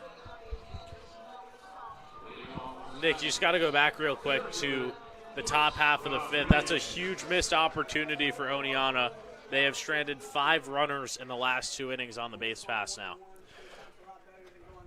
Rowe still on the mound for his second inning of relief. First pitch breaking ball to Rodriguez is in there for a strike. You mentioned that, Dan. Speranza loaded the bases after a Zachary Robinson double, put it second and third, but Speranza Cade waiting to get out of the inning. Rodriguez takes the breaking ball on the outside corner for a ball. 1-1 to start the inning. Rodriguez is a do-it-all guy. Defensive assist last game, but he, as a freshman at Marist, he hit cleanup in the MAC Conference Tournament Championship, where he also went yard at Boulder Stadium. Takes the breaking ball away. 2-1 now on Rodriguez. Zach Rowe, though, is coming off a college season where he had plenty of work on the mound. 40 innings for the Red Dragons. His 2-1 pitch is lined hard right at the third baseman, Woodridge. So Rodriguez retired to start the bottom of the 5th. That's now 2 at-bats in this game where Rodriguez has lined out in the infield, the first being in the bottom half of the 2nd over to second base. This one just going over to third, made hard contact on it, and you could see it on his face, was smiling on his walk back to the dugout. Everybody here knows that should have been a hit. Rodriguez retired. Now will be Justin Ford playing left today. Takes the 1-0. Takes the first pitch for a ball. 1-0 now the count. Ford had a double and scored a run back in the 3rd inning for Saugerties. And that ball was put just into the gap between left and center field, but then Robinson bobbled it a little bit, allowed Ford to get over to second. Ford takes the breaking ball away. 2-0 now. That's something we saw a lot of, though, from him last year. He had 4 doubles with Saugerties last season to go along with 2 homers and 4 triples. Justin Ford in the box for the Stallions. Very capable extra base hitter. As I say that, he lines one off of Carrera's glove, knocks the glove off his hand, and Ford will reach base safely at first. That ball was scolded, but Carrera unable to catch it for the out. And that'll be an E6 right there on Carrera. He should have had that one. It was practically in his glove. And the ball drops out. Ford reaches base on the Carrera error. Now will be the shortstop Nick Croce coming up to the dish. 0 for 2 and 0 for 5 with the Stallions thus far in the first 2. Ford away from first. Ball 1 low in the dirt. Rowe's done that a lot thus far. First pitch of the at-bat has been a breaking ball or changeup, pitching backwards, one may say. Ford away from first after the scold to shortstop. Again, another breaking ball from Rowe. This time catches the outside corner for strike 1 on Croce. Croce, 2 ground outs today. Hasn't been seeing the ball as well as he would like, but a chance to make up for all that. Right here, he's got himself a 2-1 count. 2-1 count, like you said, Dan, on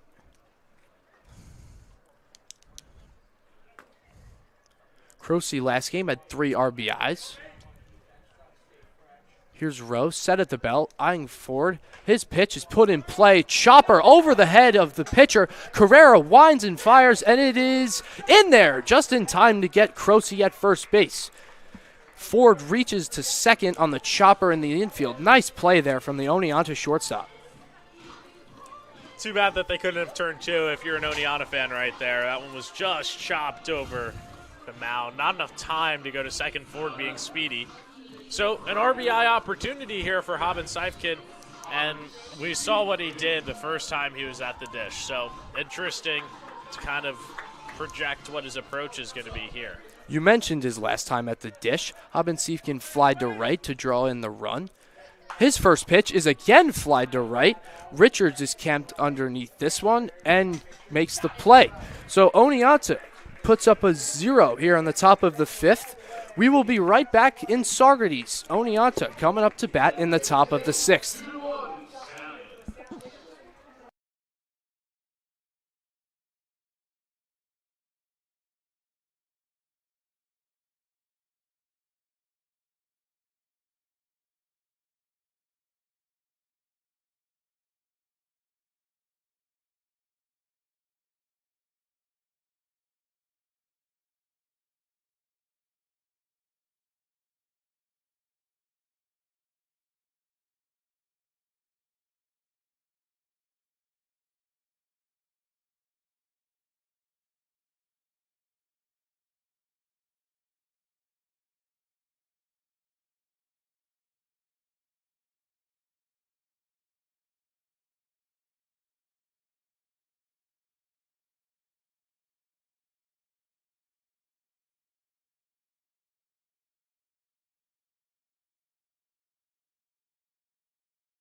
Welcome back to Saugerties. Nick Zuppi alongside Dan Shalom for the top of the 6th inning here at Cantine Field. Oneonta coming to bat, down 2-1 on the scoreboard. The Outlaws have mustered 4 hits to the Stallions 3, despite being down on the scoreboard. Speranza will be in for his 2nd inning of work for the Stallions after loading the bases in the top of the 5th. Just looking for a cleaner inning here for Speranza, Nick. You go back to the last inning, retired Woodridge over to right field, then gave up the walk, had the strikeout, only 1 man on with 2 out, and then he loads the bases, so just need to eliminate some of those walks. Speranza ready. He will face the middle of the lineup for the Outlaws. Brendan Connolly to start, number 13, playing second base today. First pitch is up and in for ball 1, fastball from Speranza. Connolly, though, had a hit back in the 3rd inning, single, and he reached 3rd, but Oneonta didn't score him. Connolly is 1 for 2 after a ground out to short in the second. Speranza's 1-0 is a fastball on the outside corner for strike 1 on Connolly. Speranza really settling in here in this game. It's just his first time appearing for the squad this year, so it's going to take him some time. But, Nick, this is a guy that was here and knows the system from last year. You said it. He was here, and he definitely pitched well. 1.26 ERA, gets the strike right there. 1-2 now to start the top of the 6th from Speranza. The Marist Red Fox from Poughkeepsie, New York, ahead in the count on Connolly. Winds and fires. 1-2 is up in the zone for ball 2. Sanchez behind the plate thought that was strike 3, but the umpire thought differently. Now the count is even, 2-2. Connolly last season had a .370 batting average, including 38 RBIs at Hudson Valley Community College. One of 4 members on this Oneonta team to be a part of that very school. 2-2 pitch is a breaking ball outside. Appeal to first is ruled no swing, so the count is full to start the top of the 6th for Oneonta.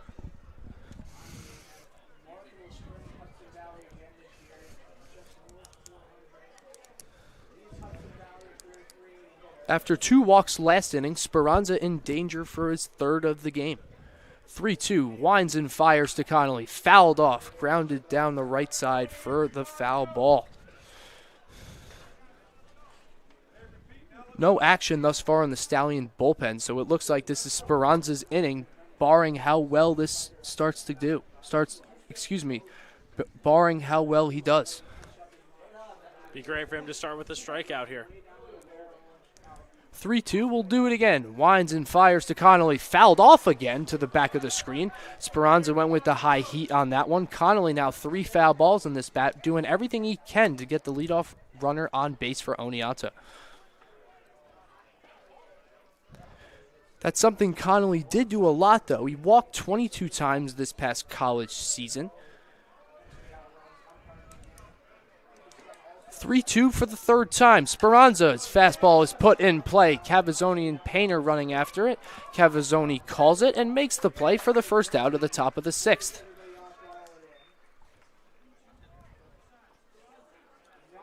Up next will be Dane Richards, the right fielder. He had a single and a walk. He's been on base twice today.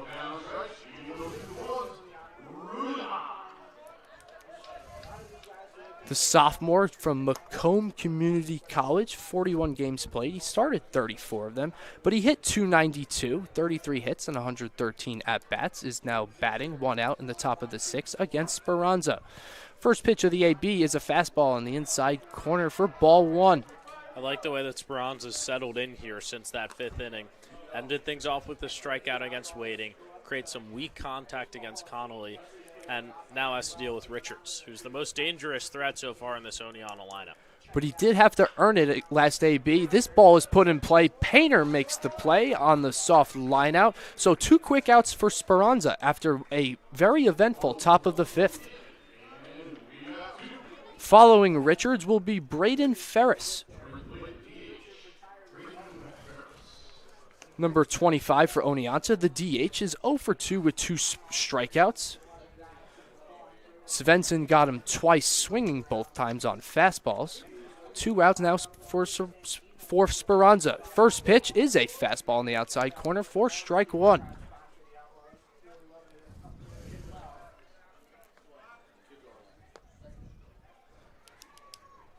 Oh, 1, 2 outs. Saugerties looking to get back into the dugout, maybe put some more runs on the board. Only up by 1, 2-1 in the top of the 6th. Speranza going right after Ferris. 2 fastballs, 2 strikes, well ahead in the count. 0-2 on the number 7 batter. Ferris 0 for 2 today with 2 Ks as well. Speranza shakes off Sanchez. Now he gets the pitch he wants. Ready? And starts his motion. The lefty southpaw for Saugerties bounces a changeup in the dirt, 1-2. That's interesting right there. He goes 2 fastballs for strikes, and then he bounces the changeup. If it ain't broke, don't fix it, right? Is he going back to the heater right here? Should go back to the heater here. Why not? Especially, yeah. Ferris has been uncompetitive so far in this game. Speranza's 1-2 is swung on and missed. Ferris Cade for the third time. So Speranza works another scoreless inning. This one 1-2-3. Saugerties coming to bat in the bottom of the sixth when we come back.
Welcome back to the bottom of the sixth inning of the Saugerties Stallions versus the Oneonta Outlaws. 2-1 Saugerties ahead of Oneonta. Zach Rowe in for his third inning of work, relieving Steven Starba. First pitch of the inning is a ball outside, 1-1 to Casey Kaminsky. Kaminsky has been on base once. He walked back in the second inning after a ground out in the third inning. The 1-0 pitch is in there for a strike fastball in the inside corner. Time for the Stallions offense to get going a little bit. They haven't had anything since that third inning. Really have not put together competitive AVs as of late. No runs, like you mentioned, since that very third inning. Well, and Nick, on top of that, not even a hit since the third. Kaminsky looking to change that ahead in the count, 2-1 on Rowe. The lefty from SUNY Oneonta. Just completed his freshman year for the Red Dragons. Winds and fires. Breaking ball in the outside corner. Kaminsky doesn't like that one, but it's a strike nonetheless. 2-2 now.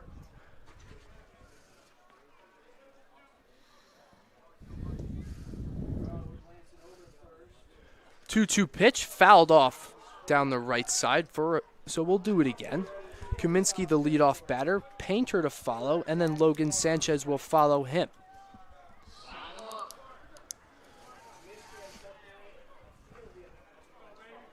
Six pitches thus far. Rowe about to deal his seventh. Breaking ball in the outside corner, misses for a ball, so now the count is full.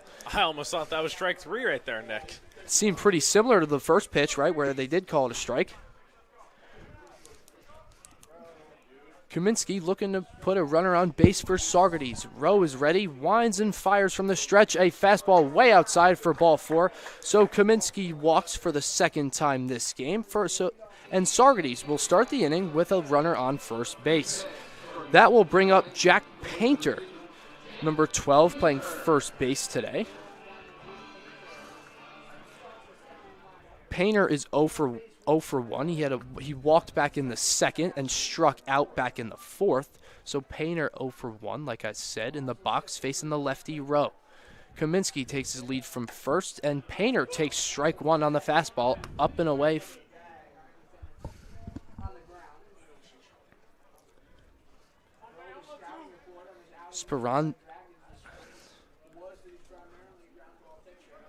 Rowe ready, slide step this time, almost nicks Painter in the box, 1-1 now.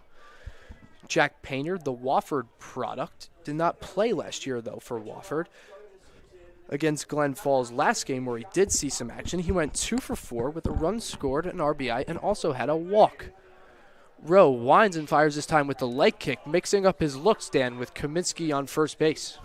Doing a nice job, and we know over there that Kaminsky has a little bit of speed, did walk in the second, but did not steal it back. So he's someone definitely to keep an eye on over there.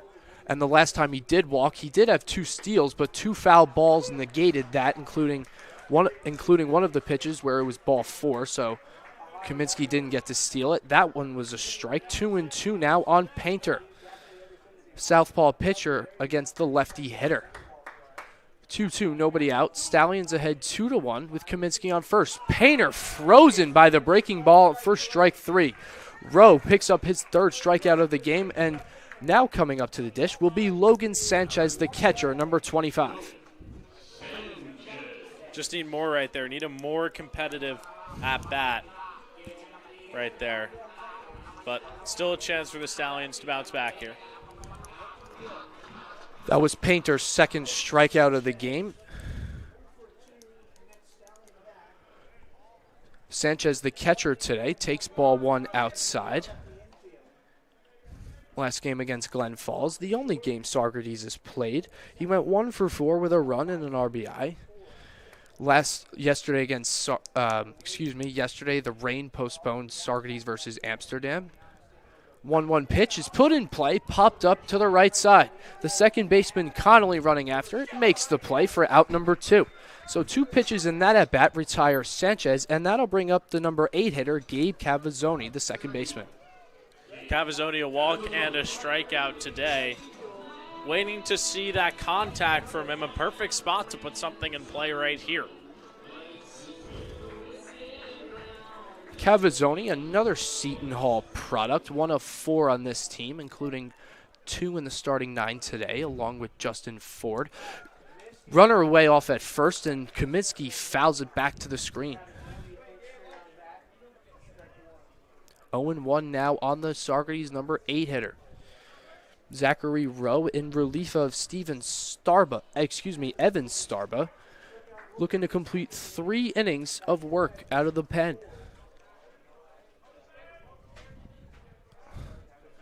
Set at the belt.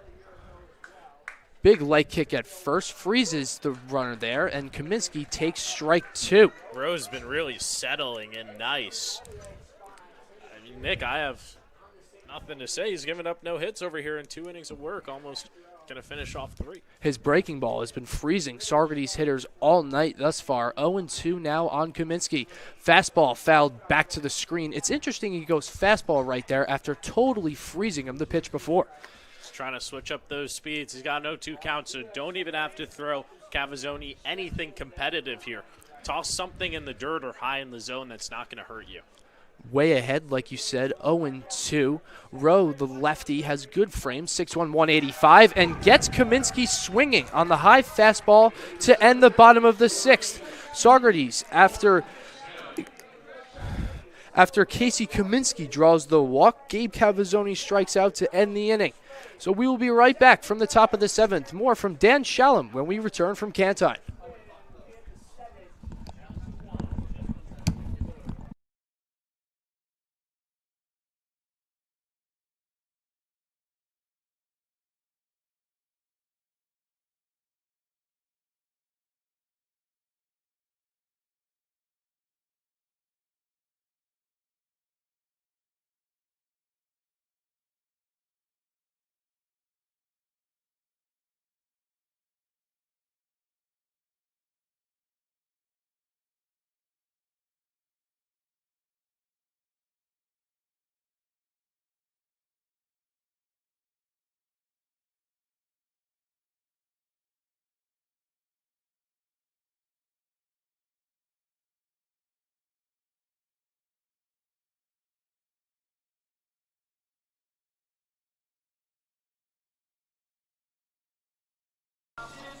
Welcome back to Saugerties Stallions, leading the Outlaws 2-1. Our reporter Henry Hipschman is on the field with the Outlaws right fielder.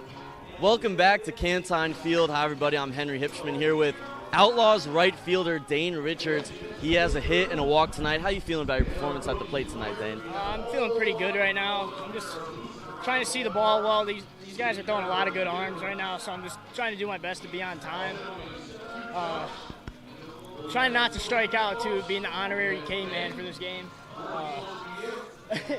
But yeah, I'm feeling pretty good. Hopefully, we can get some hits going here, get a run, maybe at least tie it up here before the seventh inning closes. But yeah, I'm feeling good right now. And what kind of spark do you need to close this gap? Yeah, we just need a little rally going, draw some base runners, just keep putting the ball in play, see what happens. Get a walk here and there, bloop and a blast, maybe that'd be pretty good. Yeah, that's about it. Maybe just a couple hits, string them together. Great. Thanks so much for joining us, Dane. Back to you. Henry, thanks so much for that. Really appreciate it. Integrating our sideline reporters, and Henry Hipschman are the third member of our crew here tonight, adding more to our capabilities here in Saugerties. Top half of the seventh, leading things off here for Oneonta, Thomas Woodridge at the dish. Woodridge today 0 for 2, a strikeout and a flyout to right field. Clock's ticking here for the Outlaws. They've got 9 outs to tie up this game.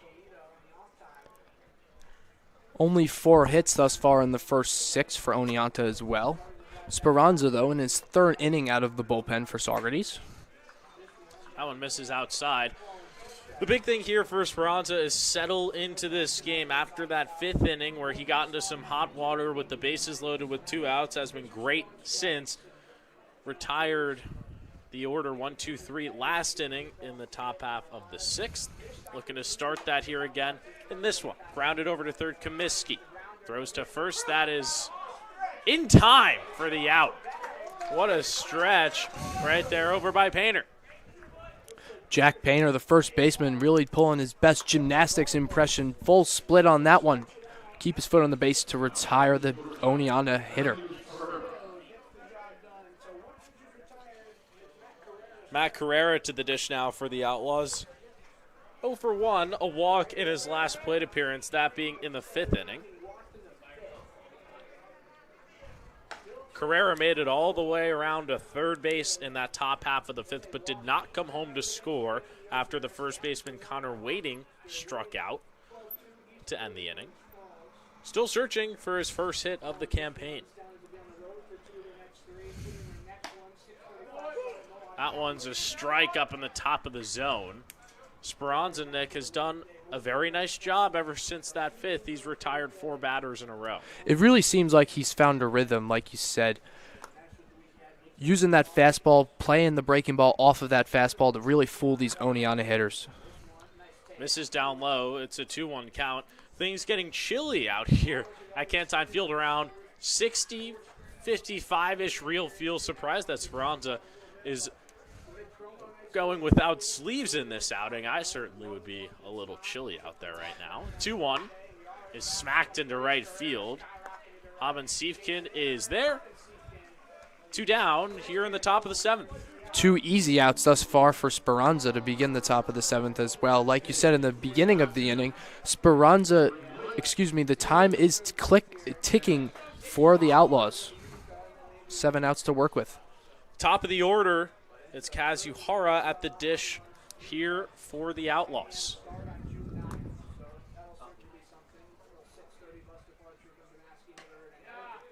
That one's a strike. 5 straight batters now have been retired between the 6th and the 7th. You go all the way back to the 5th. 6 in a row for Speranza.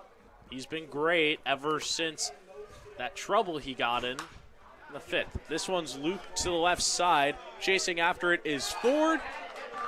He can't make the play. That one's fall and finally gets back in, but a double over there in the corner for Uhara. And the Outlaws have the tying run at second with 2 outs here in the top of the 7th. After 3 really poor at-bats, 2 of them he struck out. Uhara put a nice swing on that one, found grass down the left field line for an extra base hit. Zachary Robinson doubled in his last plate appearance, that being in the top of the 5th. If he smacks one into the outfield, could very well see Uhara get sent around third to try and tie up this ball game. Things getting tense here in the top of the 7th at Cantine Field. Speranza misses down low for ball 1. There is some activity over there in the Stallions bullpen. So if Speranza is to get into some more danger here in the top of the 7th, could see head coach Colin Martin make a Dallas Hot Wieners call to the bullpen.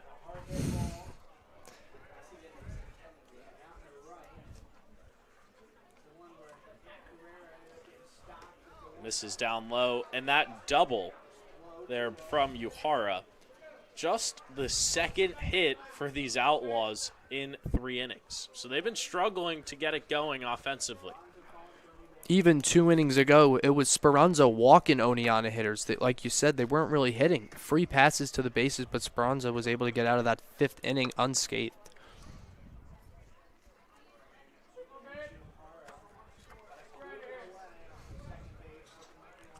Tying run is at second.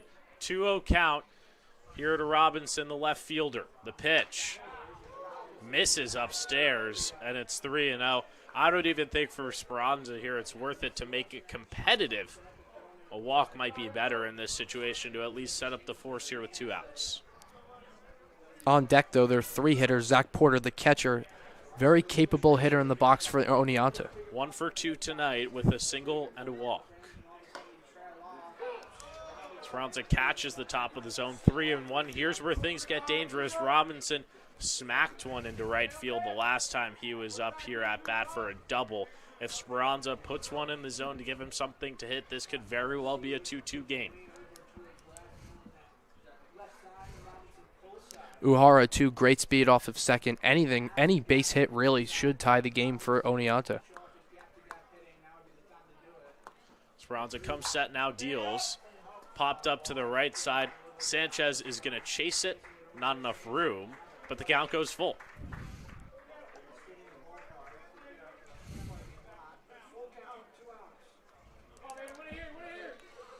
A pivotal pitch here in the top half of the 7th. The count is full. They're 2 out. Uhara is over at second base with the Outlaws trailing by 1.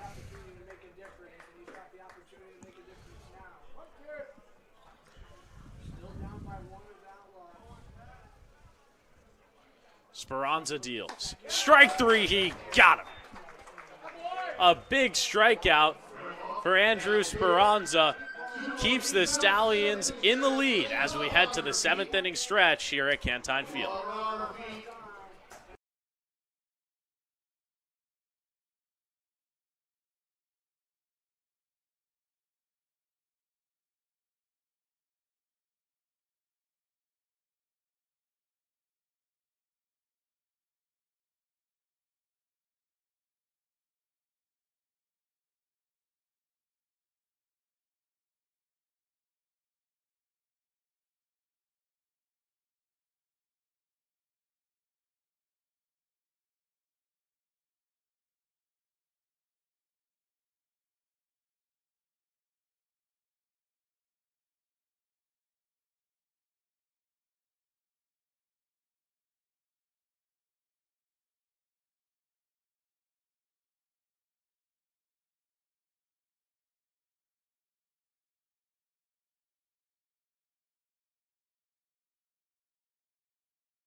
Cantine Field, Dan Shalom with you alongside Nick Zuppi here in the Pack Hub broadcast booth, getting ready for the bottom half of the 7th. And Nick, this is a perfect time. Stallions have 9-1-2 to increase that lead and get a little bit of breathing room. for sure, Dan, for sure. Blanco, the designated hitter, will lead things off, but Rodriguez hit second this inning. He's hit 2 absolute rockets thus far. Unlucky, though, no hits to show for it. And you know he's going to be hungry, too. A guy like Luis Rodriguez, who had the second highest average at Marist this past season, is not just going to go 0 for 3 and let that happen. If he has a chance to make up for it, he's certainly going to try, and he'll get that shot as he is on deck. But to start off this bottom of the 7th, Sam Blanco, the DH, is at the dish. 0 for 1 tonight. Does have an RBI in this game, which I don't know if you want to count it as run batted in or run hit in. He was hit by the pitch, which scored the Stallions' first run, that being in the bottom half of the 2nd. Rowe starts him off with a breaking ball right there. This is his 4th inning of work, the lefty for Oneonta. Grounds this one right back to the pitcher. There's probably going to be no play on this. Throws too late. Blanco catches a lucky bounce, and he's got himself a leadoff single here in the bottom of the 7th. Now this is exactly what the doctor ordered for Saugerties. Leadoff runner gets on base for the top of the order. Rodriguez, Ford, and Croce to follow. It's the first hit for the Stallions since the bottom of the 3rd inning. Zach Rowe has really shut them down. Even though they got Devin Storba a little bit, they only had 2 hits, 2 earned runs on that. But Rowe has been lights out. First pitch strike to Rodriguez. His breaking ball specifically, Dan, has been off the charts. You see him work that outside corner of the righties, inside corner of the lefties. It's been fooling Stallions hitter all game so far. Rodriguez chops that one foul to the left side. It's 0-2. And Rodriguez showed it when it was an 0-0 count, but definitely a guy who could lay down a bunt and leg it out. Not to say that he should do it here at an 0-2 count, but the beginning of this at-bat and going forward for the Stallions, definitely something to keep in mind. With his power in the box, though, I don't know why he would ever bunt.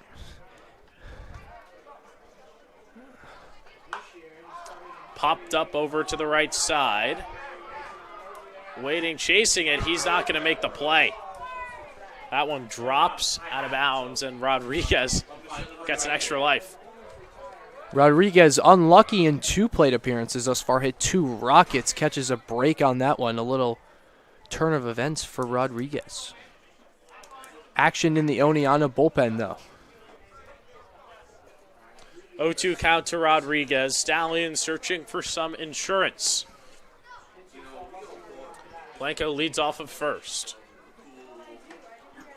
Breaking ball misses at the top of the zone. Was trying to get Rodriguez to chase that one. 1-2.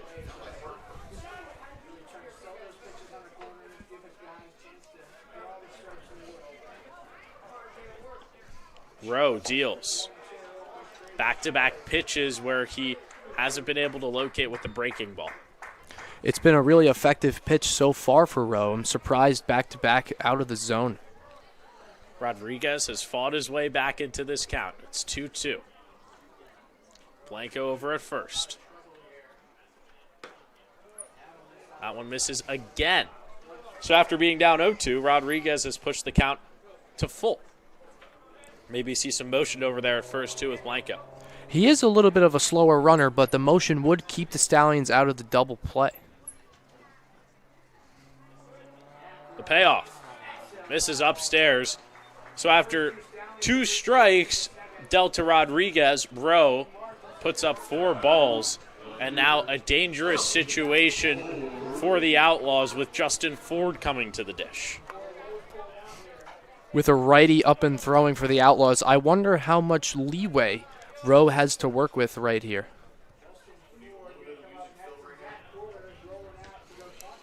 We'll see a little mound visit here. Porter trying to settle down Rowe. This could be a big spot here for the Stallions. They only lead 2-1, plated both of their runs in the 2nd and 3rd innings. But since then, it's been fairly quiet for a team that typically scores a lot of runs. But Ford can change it all in one swing of the bat. Ford did drive in 31 last year for Saugerties, so he likes hitting with runners in scoring position. He is an RBI monster, had an extra base hit in the third, that being a double. And then eventually came around to score as the second run of this ball game. Fouls this one off behind the plate for strike one. Ford has been aggressive in the box tonight. Every one of his at-bats he swung at the first pitch. He's 2 for 3, looking to make that 3 for 4. Blanco at second, Rodriguez at first. Nobody out here in the bottom of the 7th. Another one that's fouled back.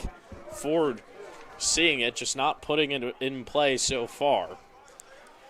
Only had 5 RBIs at Seton Hall this past season, but like you mentioned, Nick, we know that the power is there, and he showed it before with Saugerties. The 0-2. Dribbled right to Carrera. Will try and turn 2, and this one's booted into the outfield. Coming home to score will be Blanco, and the Stallions get lucky there. A costly mistake by Carrera gifts Saugerties a run, and it's 3-1. That's the second error of the game for the shortstop in Carrera. What could have been an easy double play turned into a run for the Stallions.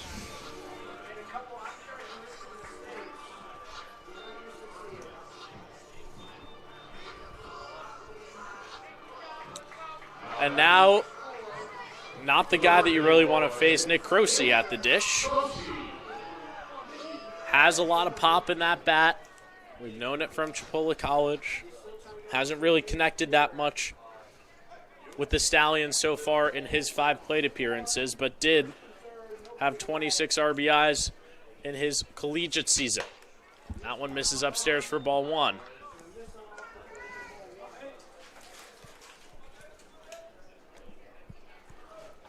Croce, a chance to deliver here and extend the Stallion lead to 3. And give himself a nice birthday present with an RBI. Wouldn't that be nice? Especially given the fact that tonight he is 0 for 3.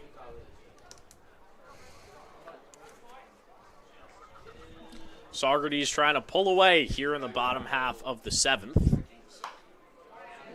That one's fouled back for strike 1. Croce's been a little bit late on the fastball all evening thus far. Rowe right there fired it up and away, and Croce just fouled it off. Runners at the corners, nobody out. Ford will go. Here's the throw down.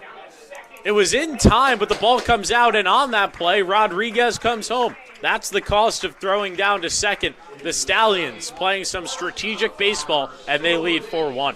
The middle of the infield for Oneonta really playing bad defense. The shortstop makes the error in the previous at-bat. Right there, the second baseman Connolly drops the stolen base throw from the catcher Porter. Middle of the infield costing Oneonta runs right now. And Nick, I'm totally fine if you're Oneonta if you want to throw down to second there, but make sure you get that out. This one's lined foul on the left side. Especially like you said with the speedy Rodriguez on third base. If a throw down to second is easily a run for Saugerties, and it was right there.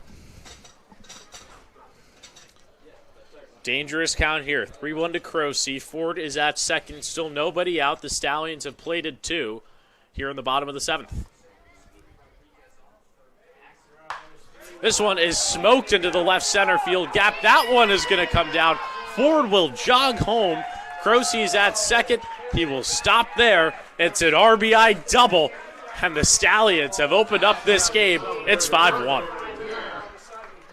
Croce, excellent piece of hitting, catches the fastball inside, turns his hips, and fires it into the left field gap. And Nick, we said it right there. We know that Croce has the ability to do it. We were just waiting to see it happen, and that was a perfect example of not trying to do too much and just punching one into the left center field gap. Pitching change, though, for Oneonta. Righty coming in to replace Rowe. Rowe's night over after this bottom of the 7th, where there is still a lot of danger. Croce is at second. Haben Seifkin to the dish next. Nobody out. Stallions leading 5-1. We'll be right back.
The Dallas Hot Wieners called to the bullpen in order here for the Outlaws.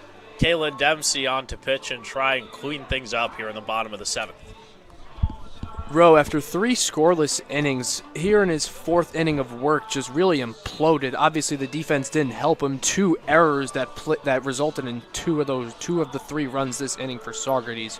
But Rowe really was spectacular in those first 3 innings. Rowe leaves with a final line of 3 innings pitched, 3 hits, 3 runs, 2 of those being earned, 2 walks, and 3 strikeouts. He is still responsible for Croce at second if he is to come around to score.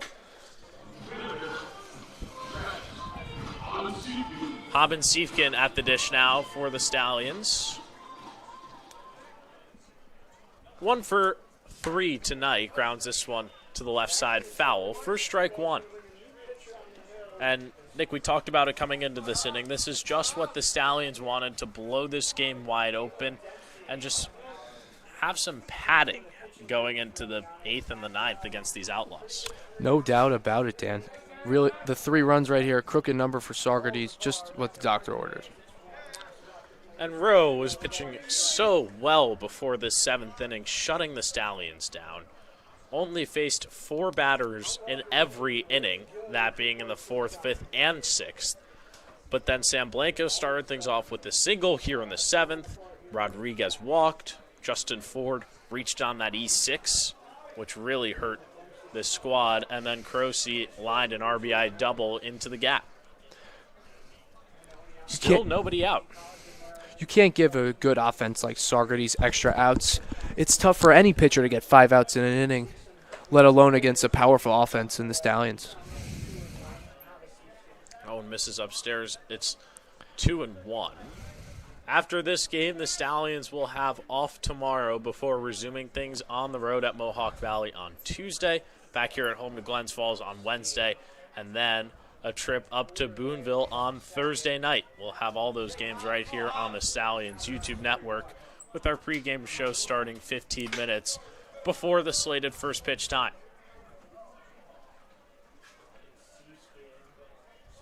The Stallions, such a good home team last year, 20-4 in total, and we're only beaten by the Utica Blue Sox and the Amsterdam Mohawks.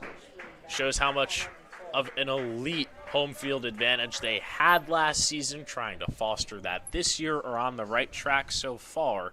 And the biggest thing that they need to improve upon is that road record, 9-8-2 in total away from Cantine Field last year, which really troubled them up in the standings, ended up finishing 5.5 games back. This one's punched over to the right side in foul territory, waiting, traveling towards it. He pulls it down for the first out of this bottom of the 7th. Beautiful running play right there by the first baseman for Oneonta. Waiting had trouble with a pop-up earlier in the game. We saw it land foul, but this one, Waiting makes a nice running play for the first out of the bottom of the 7th.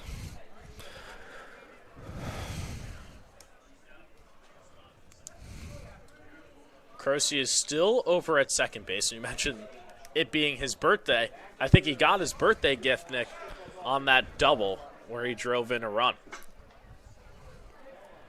If you're a baseball player, what's better than an RBI, right? That means you're that means you're hitting Especially in runs. with an extra base hit. Exactly. Comiskey at the dish, the third baseman for the Stallions. 1-0 count.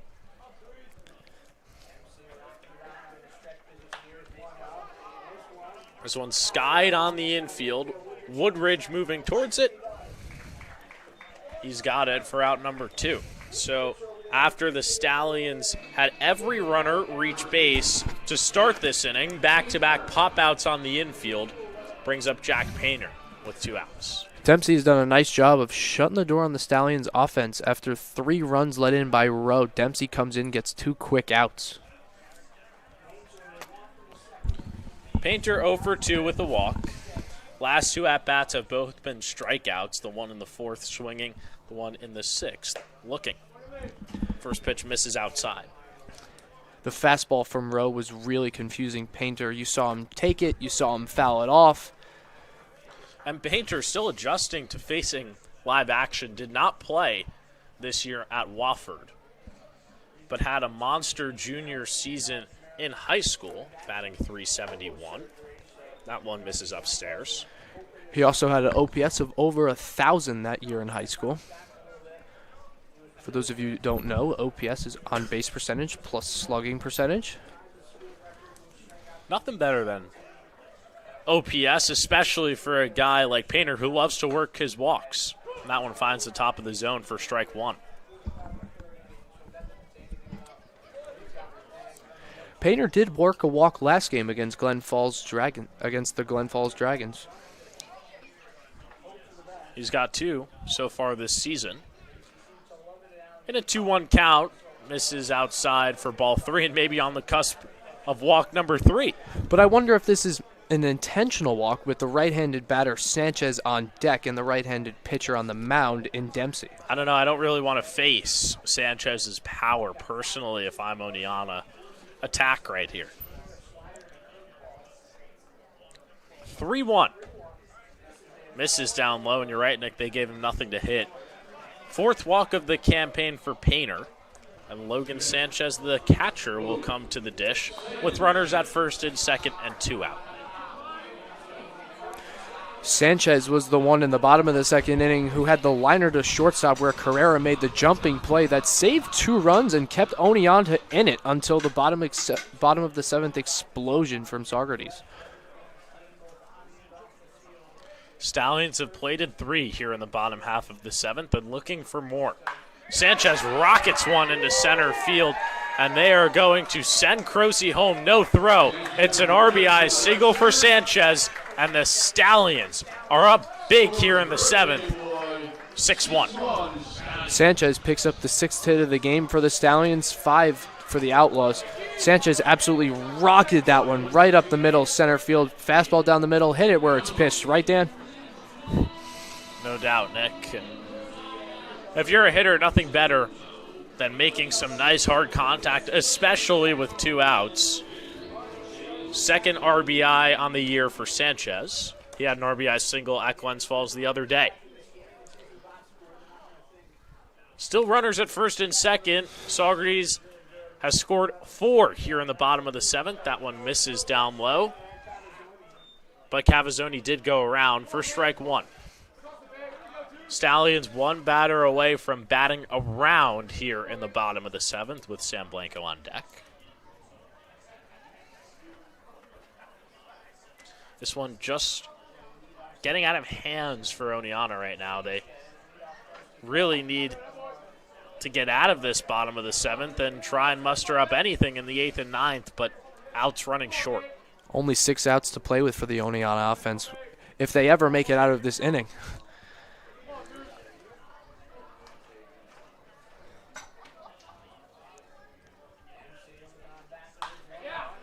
This one over to short. Carrera's got it this time. No error like he had to Ford earlier in the inning. Oneonta finally stops the bleeding, but not before. 4 runs on 3 hits and 1 error for the Stallions here in the bottom of the 7th. We head to the 8th. Saugerties leading by 5.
Back here at Saugerties, Dan Shalom with you alongside Nick Zuppi in the Pack Hub broadcast booth. Stallions with an explosion there in that 7th inning, plating 4 runs, now lead it by 5, and they turn to Greg Bruno to try and get them some outs here in the 8th and 9th and shut this one down. Bruno, 6 foot, 195, just completed his freshman year at Embry-Riddle University, Staten Island, New York native, where he actually pitched in the Little League World Series. So that's pretty cool for Bruno. We'll see what he has here against the Outlaws 3, 4, and 5 hitters. It's kind of been a silent evening for Oneonta ever since that 4th inning. Just 2 hits between the 5th and the 7th. But have Porter coming to the dish, and 2 of the 3 hitters slated to come up here in the 8th do have base knocks on the evening.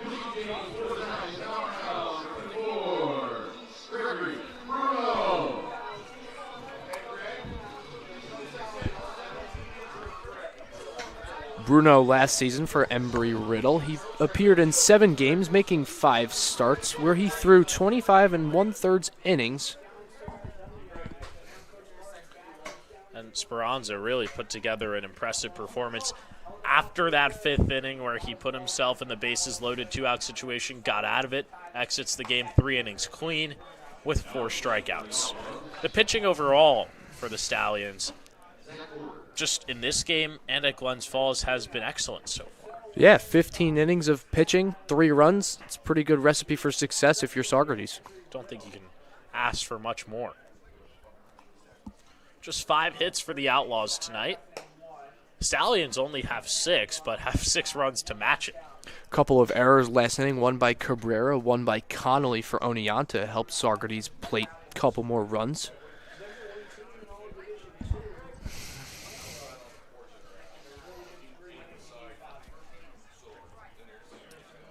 Saugerties searching for their first win here at home of the 2025 season. Defeated the Outlaws all 3 times that they played last season. And actually opened things up on the road at Oneonta at Tomaskey Field, where they got the job done the first game of the season. This one is smoked to left field. Ford going back on it. He's on the track, and he makes the play.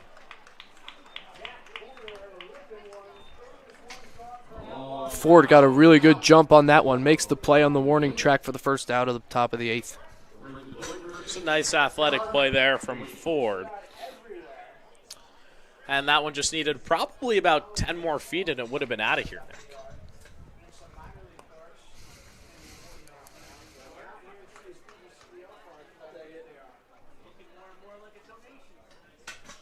We look back at that one right there. Ford scaled all the way back, hauled it down, and make sure that there's no leadoff runner here for the Outlaws in the top half of the 8th. And that's been something that the Stallions have been fairly good at throughout this entire game. The leadoff runner has not reached base in any of the innings for the Outlaws.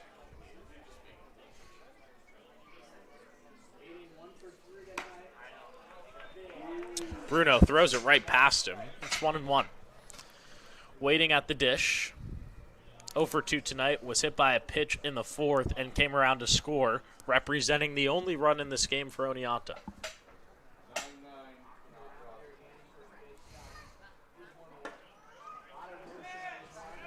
Misses outside. It's 2-1. Still a strong crowd here at Cantine Field as we enter the latter half of this ball game.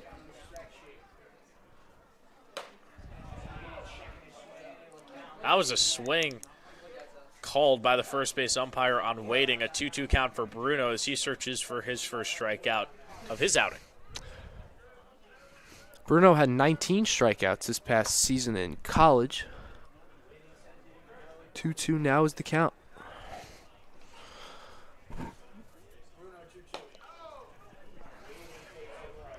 Misses down low.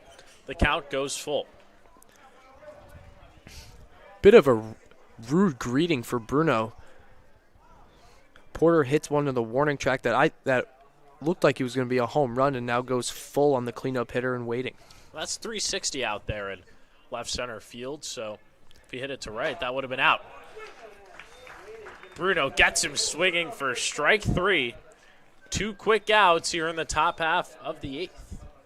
Stallions overall in this game, pitching side of things, have been great at fanning the Oneonta hitters. As a staff in this ball game, Saugerties up to 11 Ks on the evening. 11 Ks tonight, followed 2 days ago where they had 7 strikeouts between Constance and Van Valkenburg. And as we get closer to who we're going to name as our pack-up player of the game, Nick, I want to just give it to the entire staff, but you can't do that. You got to give it to one player, but it should definitely be one from the pitching side of things here tonight. Svensson went an inning longer, but he did give up the lone run, whereas Speranza went 3 scoreless.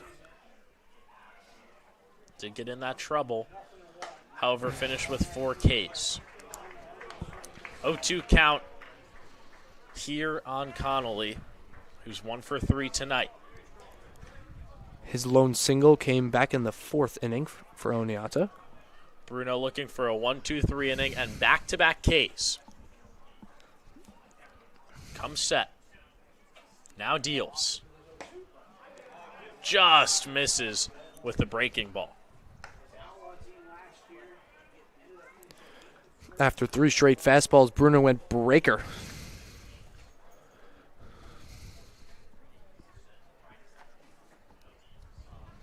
Two outs here in the top half of the 8th. Bruno fires. Fouled straight back by Connolly. He's putting up a fight here.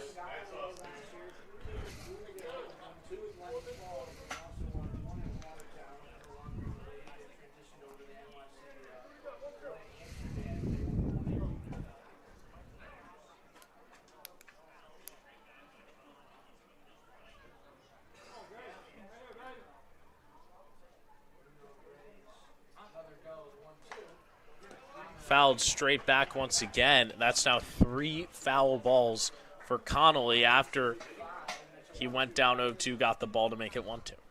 Oneonta really making Bruno work this inning. Like you just said, 3 foul balls from Connolly. The previous batter, Bruno went full against waiting. The Outlaws trying to do what they can to get runners on base.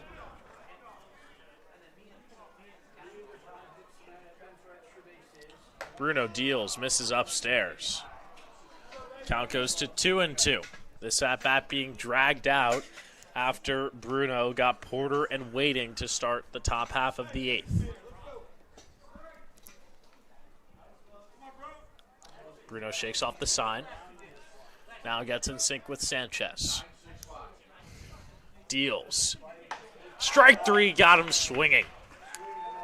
Bruno strings together back-to-back Ks to end off this top half of the 8th. And the Stallions are 3 outs away from grabbing their 2nd win of the season here at home. But first, got to come to the plate one more time in the bottom half of the 8th. We'll be right back.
Bottom half of the 8th here at Cantine Field. Stallions leading the Outlaws 6-1.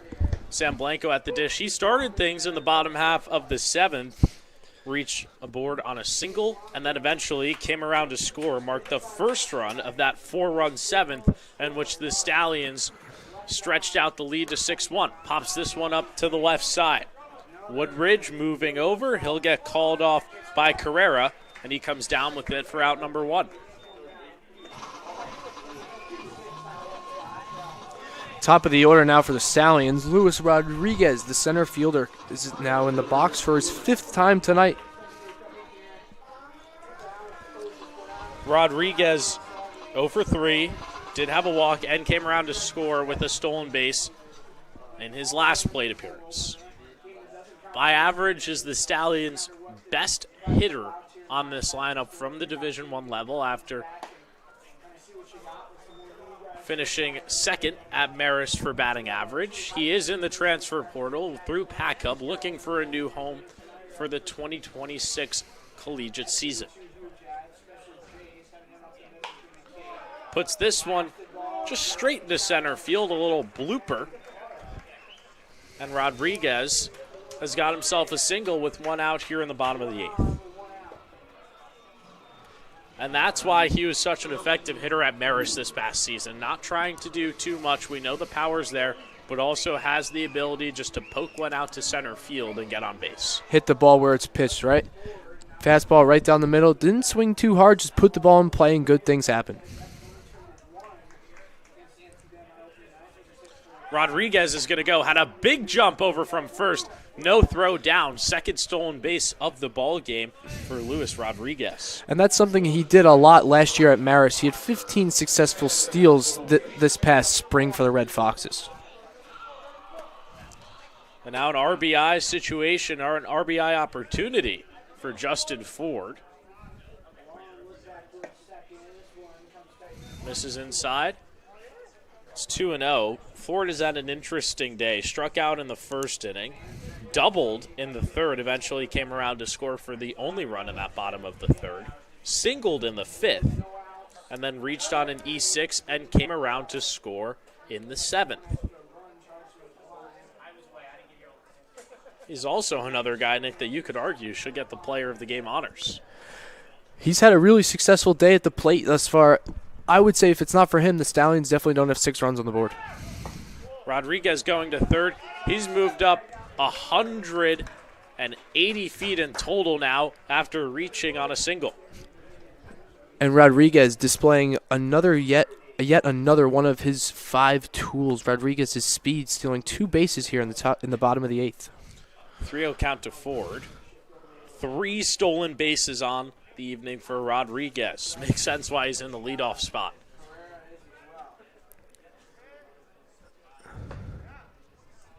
That one's in there for strike 1.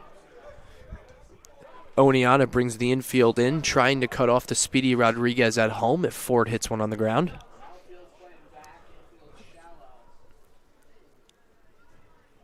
Infield is in for Oneonta. Dempsey misses down low. It's a walk to Ford, but it will set up the double play here with Nick Croce coming to the dish. Croce caused some damage in his last at-bat, that being in the bottom half of the 7th, an RBI double, and then eventually did score. He marked the 4th run of that 4-run bottom of the 7th. After 3 poor at-bats, 3 groundouts, Croce can really have a nice game. Finish 2 for 5, couple RBIs. And why not add another one for the birthday boy?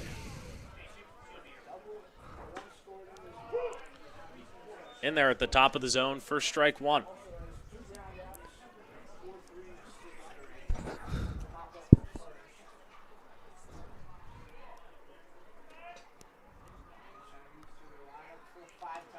Give a check on Ford, which is an interesting play with Rodriguez over there at 3rd. He's going to be running, if anything, gets by the catcher Porter. Last year for Saugerties, Ford only had 7 stolen bases in 37 games, so he's not the biggest threat to steal. Ford will go over to 2nd, throw down by Porter is not in time, and Rodriguez will come home to score. If you remember, Nick, Saugerties did the same exact thing last inning. They run it again. It works out perfectly. It's 7-1 Ponies. After having the infield in when Ford was up, you would think they're going to try to cut off as many runs as possible. Maybe you see Carrera cut in front of the throw, get Rodriguez at home, but Oneonta chose to let the throw go through, and Ford beat it anyway. This one's popped up behind the plate. Porter searching for it. No play right in front of the Stallions dugout. And Nick, I just want to take a second here to appreciate the Stallions' base running in this game. 6 stolen bases in total, but it really has been all Luis Rodriguez. He makes up 4 of those. Justin Ford's got the other 2. I mean, that's why those 2 guys are in the top 2 spots in the lineup, right? Outside of their great hitting abilities, they use their speed to their advantage, and that's it right there.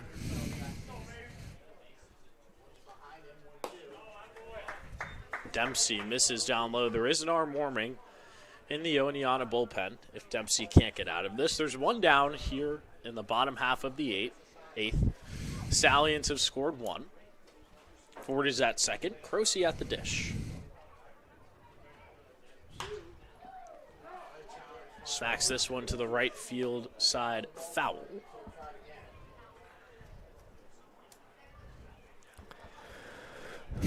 Stallions are 3 outs away from staying undefeated on the young season. Would improve to 2-0 before heading over and out to Mohawk Valley.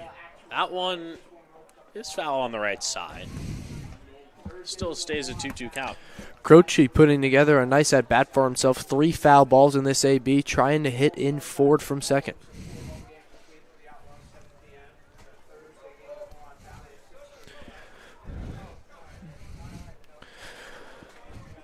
The cool, crisp air blowing around here at Cantine Field. It's a brisk 53 degrees right now, which is unusual for June 1st here in Saugerties. It's a cool night tonight, but next Wednesday, that's the next home game for Saugerties. It's supposed to be 90 degrees, so a tale of 2 weathers. I hope you're ready, Nick. I've got my sweater on right now, my khaki pants, but we got to change that in for shorts. And someone getting hot at the right time is Croce. He lines one down the left field line. Ford will come home to score. Croce pulls into second, standing. Back-to-back RBI doubles for him, and it's 8-1. Happy birthday, Nick Croce, right? 2 RBI doubles tonight.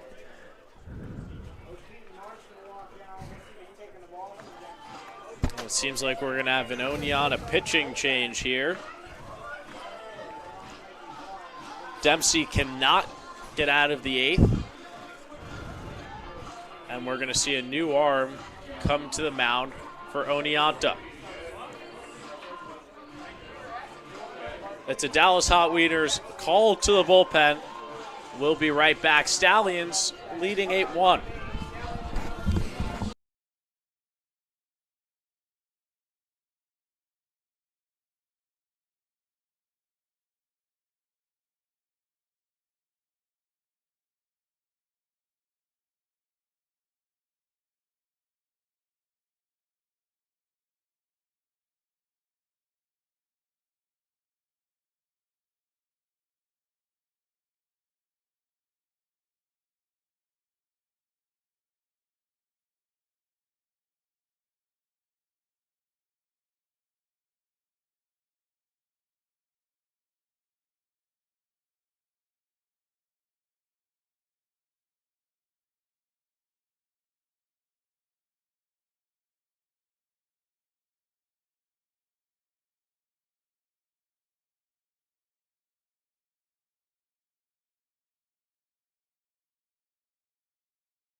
Back here in Saugerties, Jacob Turner on the bump now for the Outlaws out of Macomb. Nick, what do we need to know?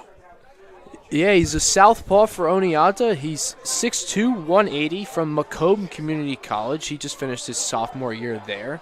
And he's from Sterling Heights, Michigan. Long ways from home for him.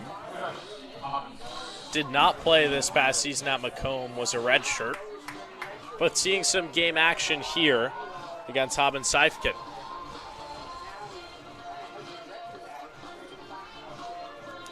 Stallions cruising their way to another victory.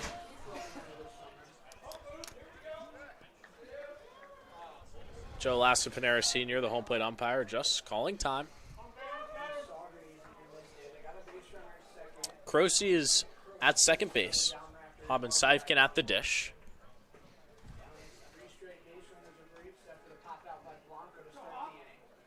First pitch from the southpaw misses up high. Dempsey leaves the game an inning and a third pitched. 5 hits, 3 earned runs given up, and he is responsible for Croce at second base. So not the best night for Kalen Dempsey.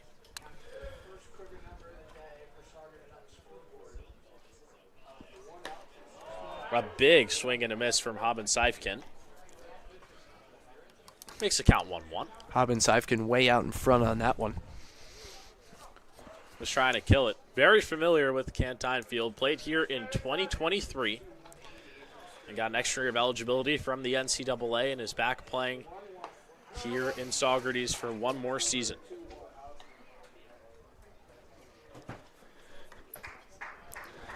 Haben Seifkin already has tallied 3 RBIs thus far in the first 2 games for Saugerties. 2 last game against Glen Falls and 1 on a sac fly to right in the 3rd inning.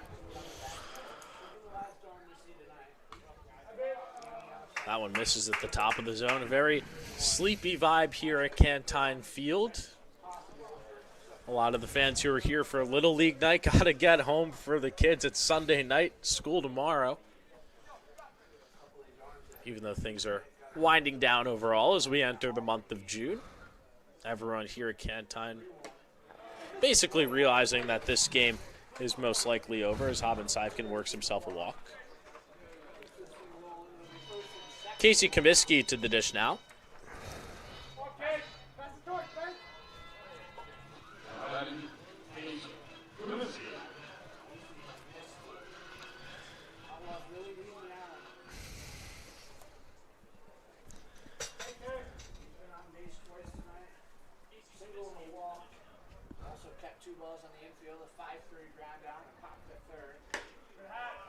Kaminsky way behind on the fastball.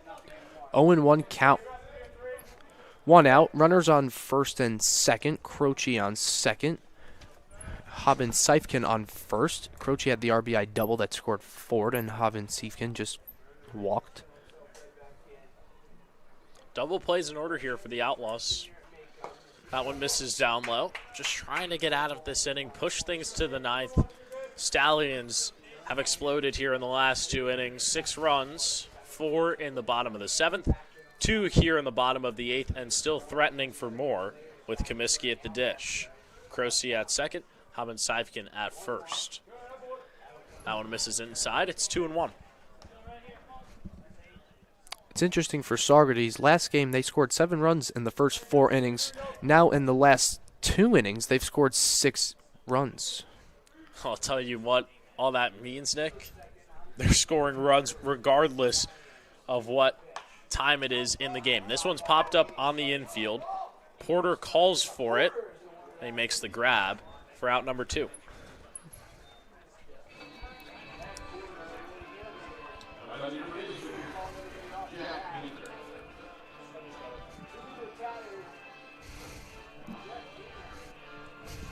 Jack Painter next. Searching for a hit, 0 for 2 tonight with 2 walks. 2 strikeouts as well. Still runners at first and second. Stallions have plated 2 here in the bottom of the 8th. Big cut and a miss. He was behind on that one. It's 0-1.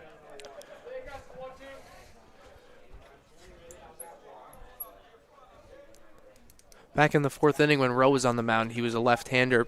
Painter struck out, so I wonder if he struggles left on left.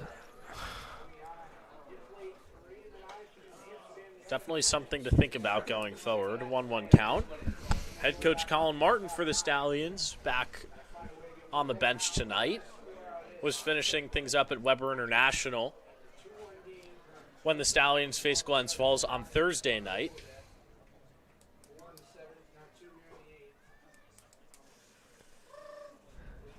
His team ended up making it to the JUCO Championships out in Lewiston, Idaho, as the 5 seed in that tournament. And funny enough, LSU State School in JUCO ball had a perfect 59-0 season and went on to win. I know our social media guy, Jack, would like that one, given how much of an LSU fan he is. It's a 3-1 count here to Painter. Hitters count. Runners at first and second.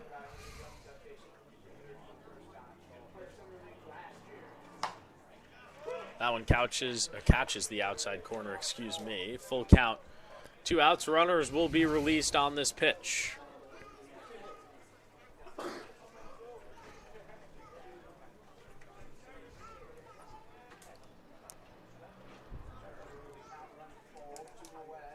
Turner deals. Misses at the top of the zone for ball 4, and the bases are loaded for Logan Sanchez, who smoked one last time for an RBI single. 3 walks now for Painter, 4 in the first 2 games for the first baseman.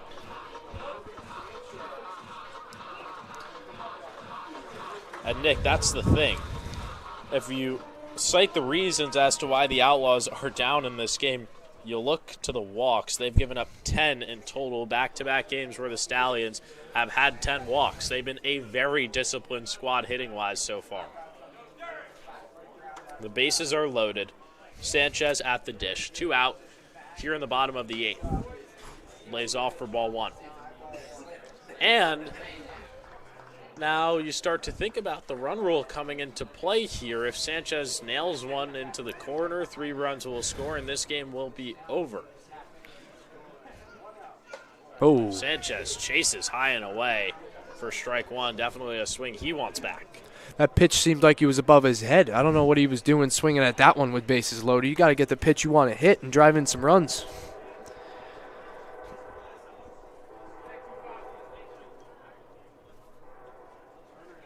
This one is smoked into the right center field gap. Uhara chasing. It will drop. 2 runs have come home to score. Throw to third is offline.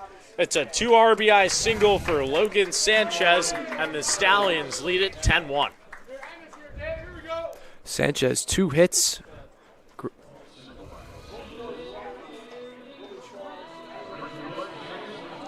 Croce scores. Haben Seifkin in as well. Painter sits at third, and you could hear it from the Stallions bench. They want to end this game right here, right now. Any ball that goes past Porter, Painter will probably be coming home. Cavazzoni is the one that can end it all with a hit. Big cut and a miss for strike 1.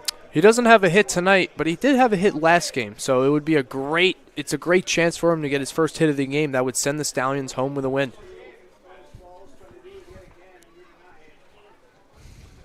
The 0-1.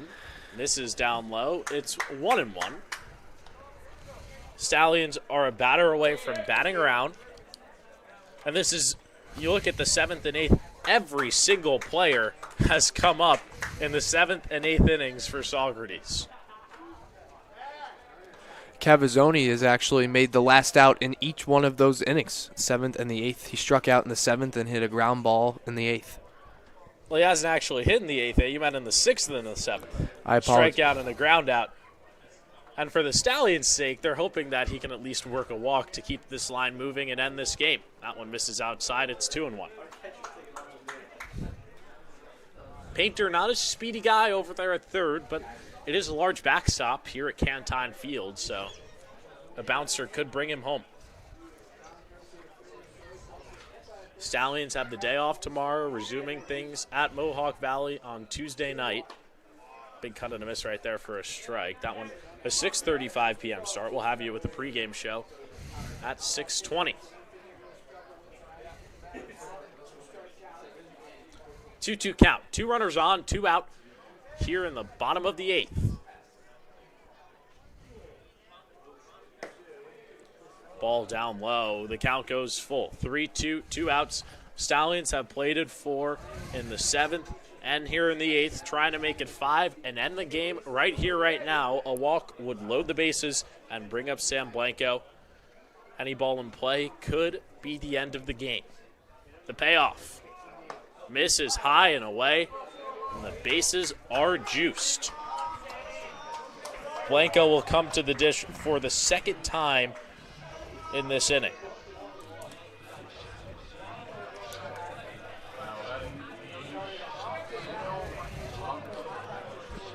And you think, Nick, if you're the Outlaws, maybe you just want to end this game.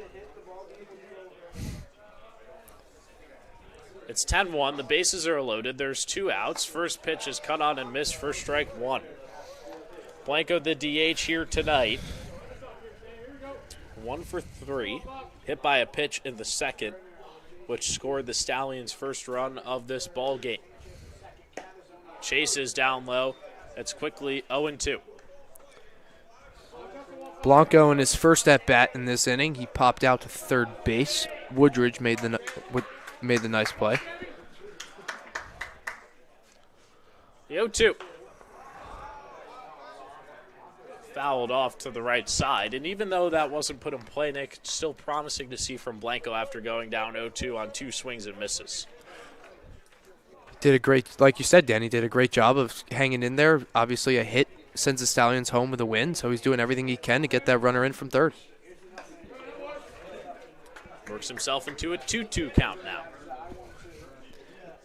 You could see the Stallions dugout. They really want Blanco to hit in Painter right here so they can end this game an inning early.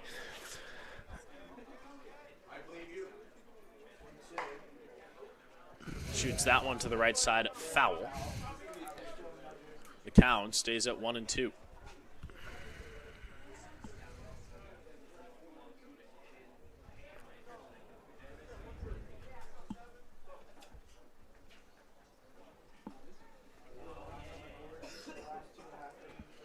One-two to Blanco. This is outside, and he's sneakily worked himself back into this count, Nick. It's 2-2. 6 pitches so far, 2 foul balls. 2-2, 2 out. Bases are loaded here in the bottom half of the 8th. Stallions a run away from ending this game, as this one is lined out into left center field. Chasing is Robinson. He's under it and makes the play. So the Stallions are still going to have to get 3 more outs here in the top half of the 9th. It is 10-1.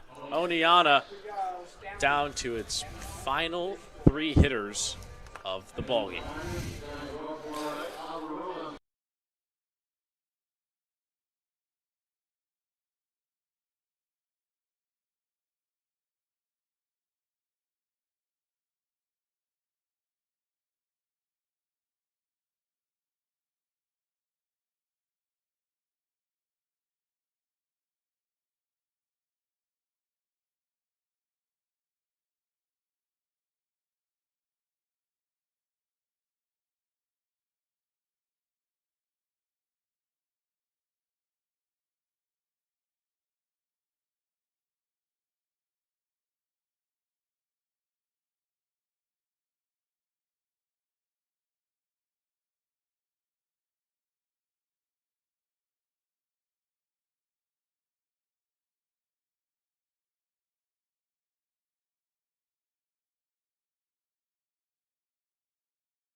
Back here in Saugerties for the top half of the 9th.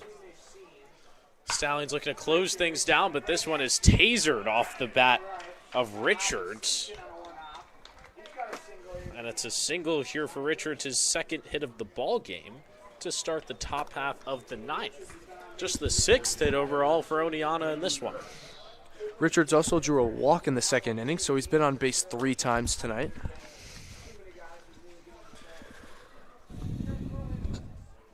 Braden Ferris, the DH, at the dish.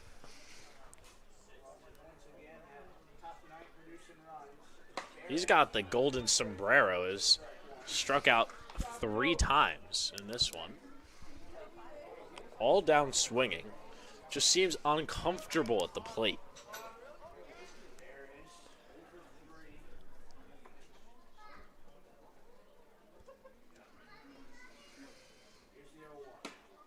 Misses inside for ball 1. And like we mentioned before, Stallions will be on the road on Tuesday, off day tomorrow. But then a jam-packed week in the middle of the week before an off day on Friday and Saturday before returning to face Amsterdam here on Sunday night. Back-to-back Sunday night clashes here at Cantine. And that will be the first matchup with the Mohawks after yesterday's game got postponed due to rain. The Stallions didn't beat the Mohawks a whole lot last season. Only 3 times, and all those times came here at Cantine Field. Strike 3 called by Joe Lesapanera Sr. behind the plate. And there's one down here in the top half of the 9th. Ferris is going to take the bus home to Oneonta. Not feeling great. 0 for 4 strikeouts. Yeah, you said it best. This is a game where you just got to go back on the bus and flush what happened tonight. Come back in the next day ready to play. Woodridge at the dish, the third baseman. He's 0 for 3 tonight. And, Nick, as we keep looking through the lineup, there's a lot of 0-fers or 1-fers. The Stallion staff has been so effective tonight. For sure. It started with Svensson. He was really dealing. Even the 1 inning where he gave up the run, he still looked very sharp in that 4th inning.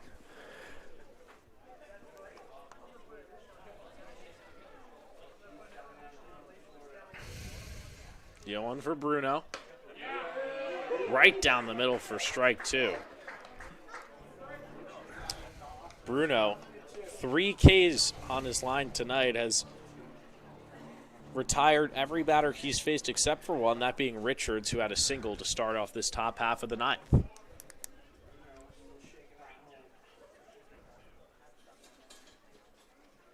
The pitch. Fouled back. Count stays 0-2.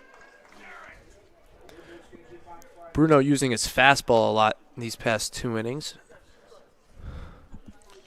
Tuesday night will be a clash for the Stallions, their first true test of the season as they face Mohawk Valley, who they played in the PGCBL East semifinals last season before eventually facing Amsterdam. The 0-2.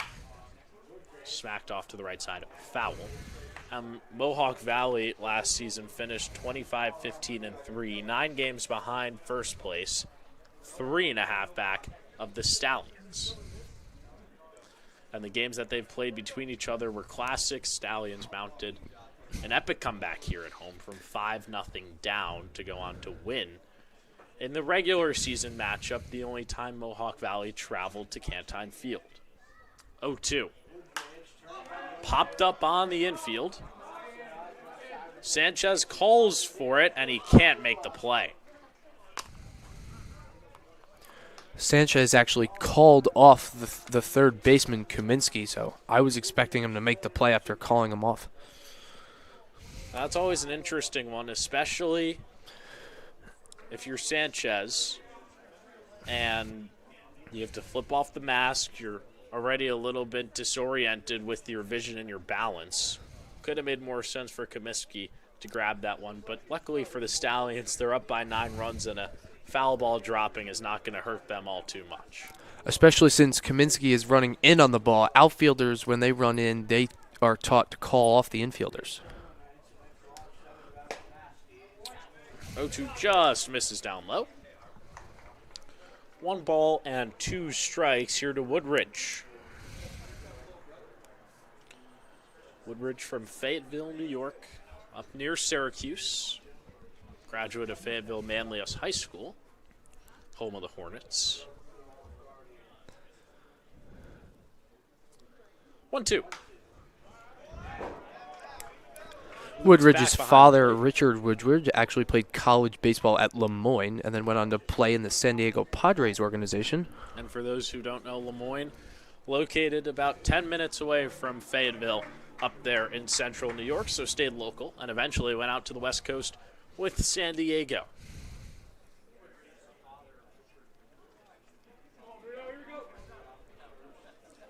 Bruno fires. He misses down low, 2-2.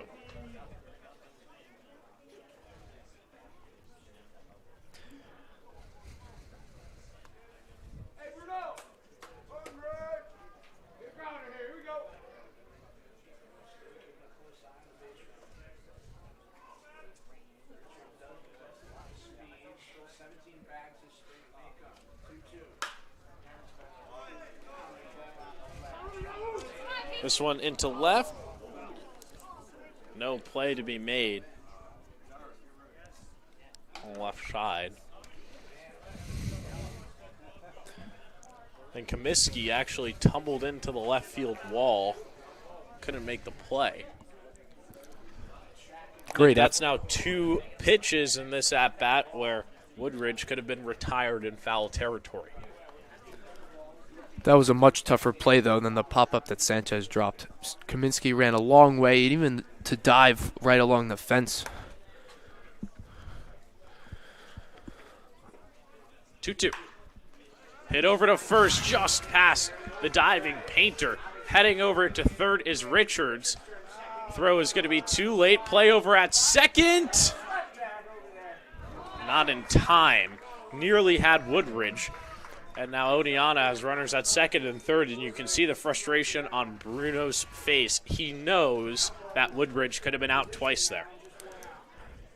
Haben Siefkin chose to throw to third. Meanwhile, if he throws to second, the runner probably doesn't advance there. He stays at first. And the double play stays intact as well. Ground ball wins the game for Saugerties if he doesn't get to second.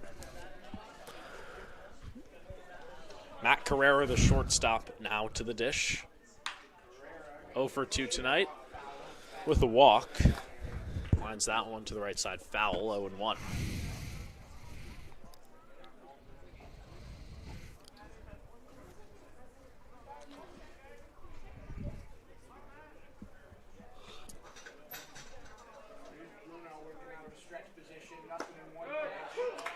That one finds the outside part of the plate. It's quickly 0-2 on Matt Carrera. Oneonta looking to knock in a couple of runs, but they might just be consolation at this point with the result nearly sealed here at Cantine Field. The 0-2. Strike 3 called at the bottom of the zone. The Outlaws are down to the final out of this ball game for them.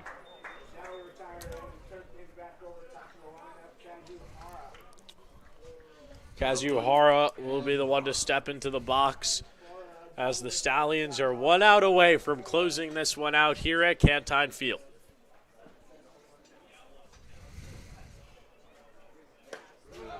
In there for strike 1. And one of the things we learned about Kazuhara as we studied up, he actually was friends with David Ortiz's son back in the day, and one of his favorite memories was touring Fenway Park with him before the Red Sox closed things out against the Cardinals for the World Series in 2013. Yes. Yes, his father, Koji Uehara, was a relief pitcher for the Red Sox, while, of course, David Ortiz was the first baseman for the Red Sox. Uehara with MLB connections.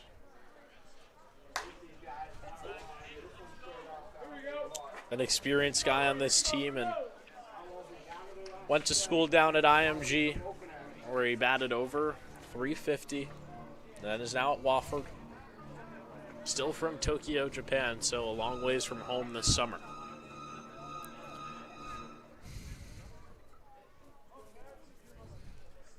Stallions one pitch away from closing this one out. The 1-2. Fouled off near the Stallions dugout. Uhara staying alive. Outlaws going to fall to 0-2. Still searching for their first win on the year, but have played the two strongest teams in the PGCBL to open up their season, that being Amsterdam and Saugerties. 1-2 pitch. Misses down low. And the count's knotted at 2. And Nick, as we keep going on here, it just keeps getting colder outside. It's probably 50 degrees, and I can't remember the last time the Stallions were playing a game with 50 degrees on the thermometer. I really wish I brought my jacket. I'm sitting here in a quarter zip, and I'm shivering. Bruno deals. This one's lifted out to left field. Ford is under it, and the Stallions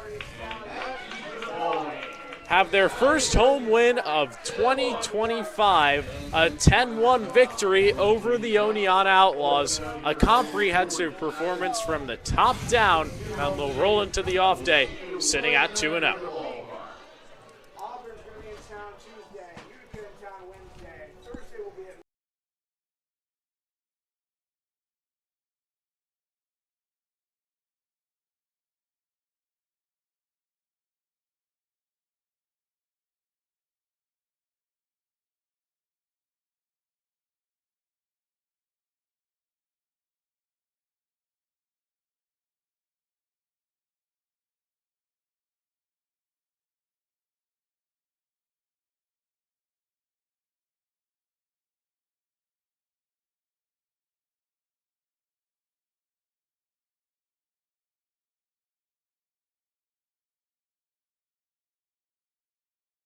Nick, a 10-1 win here for the Stallions. The pitching was spectacular, only giving up 1 run, but the offense really got clicking, especially in that 7th and 8th inning. Yeah, the offense is hitting the ball really well right now. 12 runs 2 days ago, 10 today, 22. His first 2 games of the season. And now we send it down to our sideline reporter, Hannah Tampasis, who is with the birthday boy, Nick Croce. Hannah? With me right here, I have Nick Croce, number 8, who had 2 RBI doubles and a run tonight. As we all know, it's been super rainy within the past day, which did affect the field conditions, making it very slippery in the infield. How did you manage your game tonight with that? I tried to simplify, and I think I was trying to do too much in the beginning of the game, and then I just got rid of my leg kick and just went to a no stride, and it worked out. So sometimes you got to change the variable and not the end goal, so that's really it. Most definitely. And as we all know, it was a very tight game up until the 7th inning when you guys scored 4 runs. What adjustments did you make as a team? I think we tried to put the ball in play, and like they were trying to beat themselves. Baseball, and anything can happen, especially on like the wet field. So it's really what happened. Absolutely. And as we all know, today is your birthday. Happy birthday. How old are you turning? I'm 20. No more teenager. Gotcha. With tonight being opening night and your birthday as well, how do you celebrate and how would you describe such an eventful night? I mean, it was fun. I'm going to go back and just chill with my girlfriend and then just get back at it tomorrow and get ready for Tuesday and get another dub. Absolutely. Congratulations on the win tonight and happy birthday. Hannah, thanks so much. Stallions get it done here at home. Ground crew already getting things cleaned up. Nick, a 10-1 win, and now Mohawk Valley Tuesday night should be a fun one on the road. Yes, it will. This Tuesday, big opportunity for the Stallions. We'll have a 6:20 p.m. pregame for you from Mohawk Valley. For Nick Zuppi, Hannah Tampasis, our producer Bella Holleran, and the third member of our crew, Henry Hipschman, Dan Shalom saying goodnight from Saugerties. Ponies win 10-1, the final.